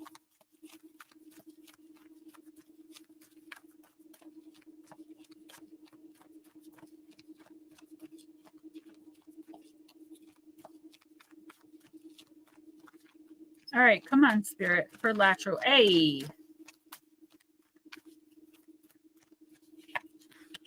Card number 50, Spirit of the River, movement towards adventure. It's not me, it's your spirit team, but thank you. I do appreciate the validation. Really does help me because it's not because of ego, but it like helps me know that I'm doing the right thing. I'm, channeling properly and giving the messages correctly. And that's important. That's the most important thing, is that you receive what you're meant to receive. Latro, movement toward adventure, addiction to problems, allowing and trusting the current. The spirit of the river invites you to step into the flow, to stop swimming against or avoiding the current. Allow the waters to carry you downstream, away from the eddies and whirlpools. It's time to heed the call of a new adventure waiting for you. Stop working on the problem for a while. The issue is not what it seems. It is your addiction to fixing what has gone bad that is consuming so much of your time.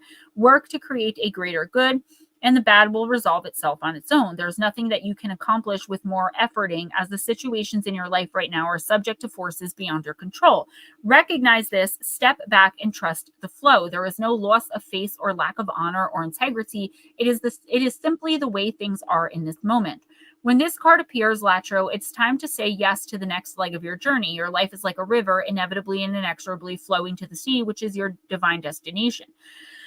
Be fearless and release yourself to the rushing water in the middle of the stream. Whatever it is you are holding on to, the feelings, thoughts, the beliefs about how things are, how they should or could be, can be fixed easily with the power of the spirit of the river. Simply let go and enjoy the thrill of the ride. All will be well.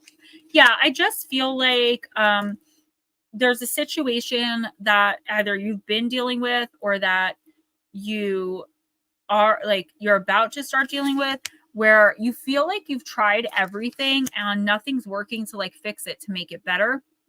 And I feel like you don't want to give up. Like, you want to fix whatever this is. You're trying either to help somebody else, or this is something with you where I just see you trying everything, like not giving up, not wanting to let go and like move on. And the universe is saying in the next week or two, you're going to have an opportunity to move on or move up in some way. This doesn't necessarily mean to actually physically move, but it means that you're going to be moving into a better space where finally you're able to just let go and look forward. And again, if you owe someone an apology, just give it. And you don't need to sit around waiting for them to accept it. The fact that you looked inside of yourself and knew that I don't even want to say you did anything wrong. You just couldn't fix and make something right. And sometimes we just can't fix and make something right, no matter how hard we try, no matter what we do, say, think, feel, it doesn't matter. For many different reasons. The universe is saying it is time finally to let whatever this is go and walk away. New adventures await, your new life awaits, the new you awaits, but you have to turn your face to be able to see the opportunities in front of you. Nut slap, you get Moonology.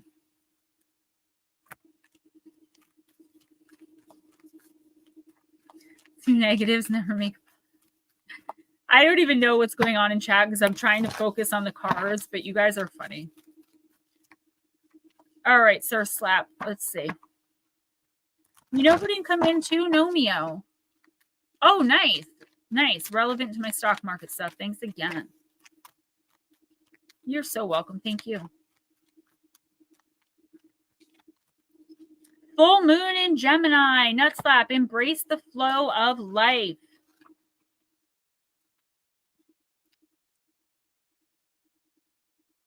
Come on.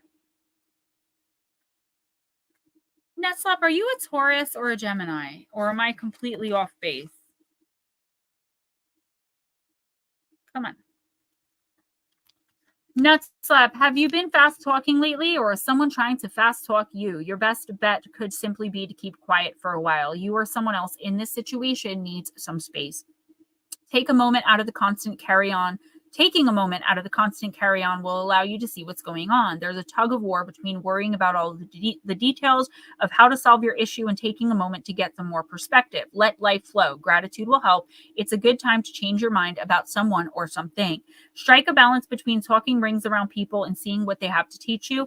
It's important to accept where you are so you can move to where you want to be.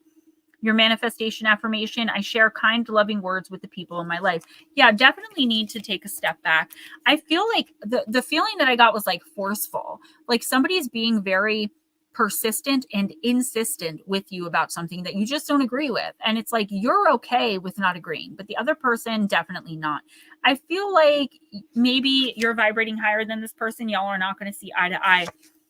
Like I just said to Latro, it's kind of the same thing where it's like, if you're constantly worrying about this unsolvable situation, you're busy, you're facing this way when all the opportunities for you to move on and be your best self and live your best life are over here. I feel like this person is purposefully trying to bring chaos in. And I feel like you knew this, but like you allowed them back in anyway, giving the benefit of the doubt, being kind. I feel like it's time to follow your instinct and intuition when it comes to people around you. I feel also like in the next couple of weeks, you're going to realize that someone that you really maybe didn't like or didn't vibe with right away, or like, first of all, they're actually like a good person. Like they belong in your life right now. Whereas this toxic mess, whatever it is, I don't know if it's with your boss or with a family member, it's like they're trying so hard to get you to agree to either go along with something, do something, be something, say something, think something, feel something, and you're just like not having it. But the back and forth is constant. Just bring yourself out of the situation, let them say what they're going to say, and like kind of ignore them, because they're in the wrong here, but they're never going to admit it. And they're probably not going to stop. It's just something you're going to have to put up with, but you have to shield yourself from it so you don't get sucked into the chaos. She said, stop. My brain just died. What is going on? I wasn't dating my 2 ex-husbands until after we got married, since I got pregnant. All right. Next. Okay, timestamps. Let's do Heather B first. You're not a Pisces, though. You're an Aries. Heather B, I'm going to use the fairy forest.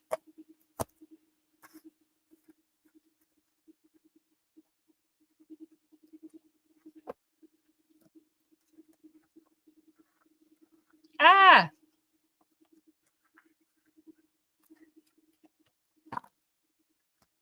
You are a Pisces? Why didn't I remember that? I always say, oh, Raymond's the only Pisces. Why doesn't he come into stream anymore either?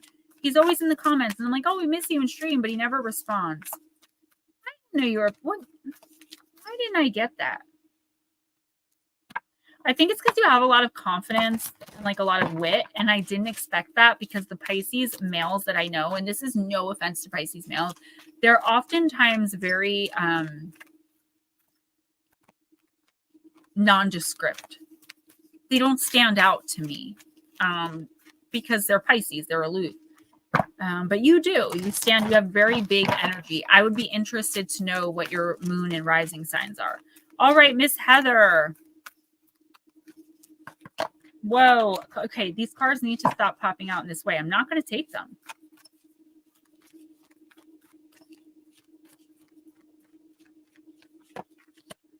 The Maybon, Shining Hope, Future, card number 37.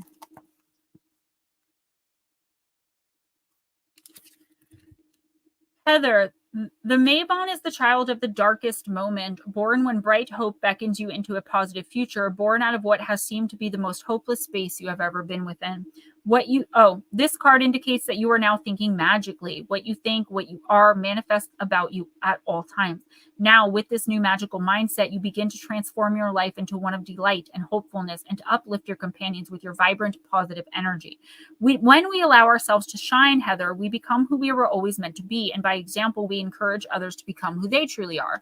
You are a powerful role model for others. Keep up the wonderful work. You still have many experiences ahead of you on your journey, but this energy is now your companion and your divine inspiration. Make a wish when you see stars. You may even have a homeland among them. This beautiful card of bright optimism is full of the joy everyone feels when they are celebrating magical living. It is effortless and joyful to do this divine work, and I'm doing it, and it really is. The Maybon is the child born at winter solstice, so this card indicates a rebirth of positive light and energy after a time of major lack.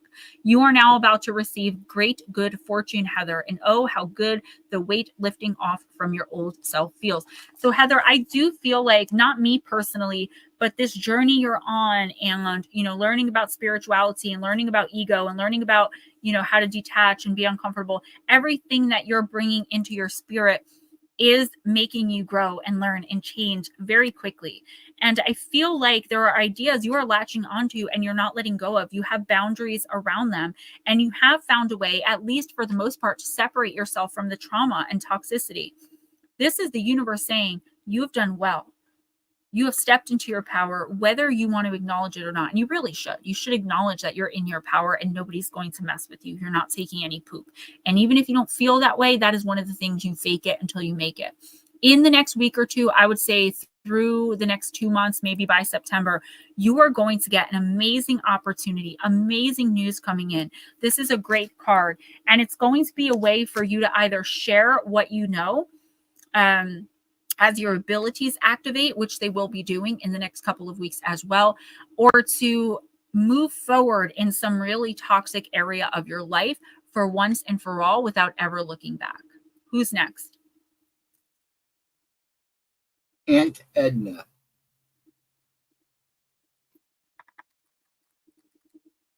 Aunt Edna, I am going to use myths and mermaids. And then who's after that? Lotus? Yes. And then we're all done, right? Good. I want to grab an ice cream sundae. All right, and let's see what's going on here. Everybody, thank you guys so much for coming in. I absolutely loved this stream. Great energy. Love having new people. Wendy, you fit right in. It's amazing. Welcome to the island of misfit toys. We are the weirdos, mister. And Anna, you got La Sirena, card number 36. And Anna, remember those who have come and passed, loves that lingered but couldn't last, questions raised but never asked, lulls the enchanting mermaid song. Remember joys from long ago, friends you now no longer know, dreams you had no time to sow, her words are tempting but ring wrong. A captivating mermaid preparing for Dia de los Muertos, the Day of the Dead, is decked out with tiny skulls and flowers. She is seductive and enchanting, singing a song that is alluring but dangerous. You got this in the upright, by the way. Divination message, do not get dizzy with the songs of the mermaid. Con los cantos de sirena no te vayas a marear. Remember to honor loved ones and your past, but don't get swallowed up in the memories. Do not forget to live in the present and plan for the future, or you will be doomed to live in the shadows of others. Bear in mind, the past shines brighter in your memories than reality ever can. Don't be deceived into falsely remembering what has come before. The saying, the grass is always greener on the other side of the fence, applies to time as well as space. Remain grounded in the present, not mired in the past or intoxicated with what could or would have been. A life lived fully in the present with a healthy reverence for the past and an optimistic eye on the future is of the best balance. Don't let the mermaid of remembrance beguile you. Maybe you've forgotten who you are. You need to spend some time in reflection, connect with others from your past, look at old photos, remember who you used to be and who was once by your side. Only when you truly reconnect and honor your own past can you move on and become the person you have always dreamed of being. And I just feel like right now you're going through such a tough time. And whoever I pulled the first card for it was like the same thing. You're going through such a tough time that you're thinking of what would have been, what could have been, what should have been. And I don't see you as much of a dweller, but I do feel like something here is really bothering you. Like you just feel like there is no hope in something. And the universe is saying, come on, remember who the heck you are, right? Remember what you're here for. Remember your dreams and your goals and your hopes and your ambitions, and stop telling yourself that they're impossible, and stop telling yourself that you can't do things. You can, you absolutely can. Maybe you just need to fine tune your support system and meditate, do guided meditations for positivity, go for walks, connect with nature. Aunt Edna, there's something here that you have every opportunity to do and to heal from. Now, there are things in your past I feel like you do still need to heal. Not in a way where you have to dwell on them and talk about them all the time. I feel like you should write them down on a piece of paper in a fire-safe bowl, go outside, burn them, and let the wind take the ashes, okay? You have to let go of whatever this is from your past that is haunting you. I don't know if it's like a memory of like what could have been, or a person that you never got to say goodbye to. There's definitely something here. And on top of everything you're dealing with right now, where you just feel lowly and impure and like you can't do anything but suffer, I feel like letting this go is really going to empower you. All you have to do is change the I am, and you know we're all here for you. We all love you. You are powerful. You are the mom of the group. And we definitely miss you, and we need you to stay in that role. But more than anything else, do it for yourself. Also, beware false prophets, right? So I feel like someone's coming in telling you they can help you with something, and really they're just out for money. It's like a snake oil salesman. I feel like you'd be onto this person from the very beginning, but I feel obligated to tell you what the universe, what your team is telling me right now. And that's that not to trust. And not to trust someone, like if you get the ick from them, definitely don't trust them. Don't give them the benefit of the doubt, because they're in it for money. Someone is trying to manipulate you in some way. Someone's setting off fireworks at 10:16 at night in the middle of nowhere. All right, Lotus girl. And then guys, I am out of here. Lotus, I'm going to use the Oracle of the Universe. Bye, Miss Batmom. Love you too.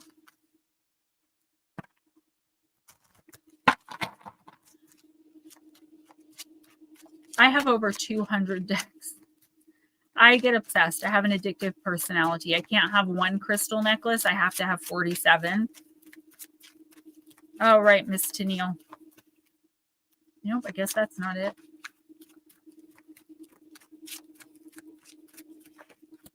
Constellation Ursa Minor, the card of consequences, card number 16.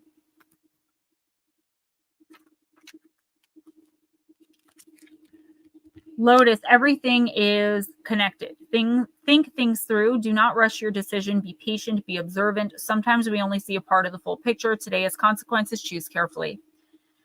Ursa Minor constellation lies in the northern sky. The constellation name means the smaller bear or the lesser bear in Latin. The Great Bear constellation is represented by the larger neighbor Ursa Major. If you have a good long look at your life, you may come to see that there are some obvious turning points for you. A decision you made, a direction you decided to take, an old view you discarded, a way of life you moved towards or away from, and someone you left or connected with.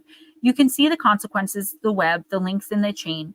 The links in the chain. Every day you get to make a new decision, create a new path, form a different view, step away or towards what you want. After all, doing nothing is actually a decision with consequences, and today has consequences, so choose carefully. This constellation is believed to have been created by Thales of Miletus, a philosopher and astronomer who lived between 625 and 545 BC and was known as one of the 7 sages of Greece, early 6th century philosophers known for their wisdom. It's also possible that Thales merely introduced the constellation to the Greeks. He was believed to be descended from the Phoenician family, and Phoenicians frequently used Ursa Minor in navigation because, lying so close to the North Pole, the constellation was an excellent guide to true north. Words of power. I am aware of the consequences of my actions. Okay, do not make any major decisions in the next week or two. I do feel like you have a decision made, but you're like a little leery about it. You're like, there's one little thing that's kind of wrong with this. I don't know how to tweak it. Do not do it. Don't rush into anything. I feel like you're being offered something that seems like a really good idea, seems like a good way out. But if you just wait another week or two, something better and more fit for you is going to come in. Now, consequences, people being held accountable. This isn't specifically you, but I do feel like someone is going to have to deal with the consequences of their actions or their words or something they did very soon. I feel like this is going to benefit you in some way. So maybe like Pedro finally paying for what he did, or the stalkers and harassers from, the toe, like somebody is getting their comeuppance. be sure not to bask in the glory of that too much. It's okay to have a moment of like, yes, finally. But even if they're pieces of garbage or garbage people, it's not okay to like celebrate their downfall for more than like a second of satisfaction. Tennille, I would really caution you against jumping on the first good thing. Definitely take your time with whatever this decision is, because a really great opportunity, something so much better where you don't have to settle at all, is coming in. If you just wait another 3 to 4 weeks, maybe 2 months, hold out as long as you can, because I'm telling you something better is coming in. Guys, I love you all so, so much. I'm going to eat and I'm going to go to bed. Don't forget, if you're on TikTok, it's Gemma Jade YT. Please, if you can, donate to my PayPal or my Cash App. Again, this is how I make a living. If you can't, no worries. Maybe next time. I hope to see you all next week. Same bat time, same bat channel. Stay tuned Monday at 11 a.m. Eastern time. We're going to talk about what happened to Kayla Berg. It's a crazy true crime case. I've covered it once before. I'm rebooting it. And then at 12 noon, we have what so many of y'all have been waiting for, the video on the Galactic Federation of Lights. Love you all. Bye.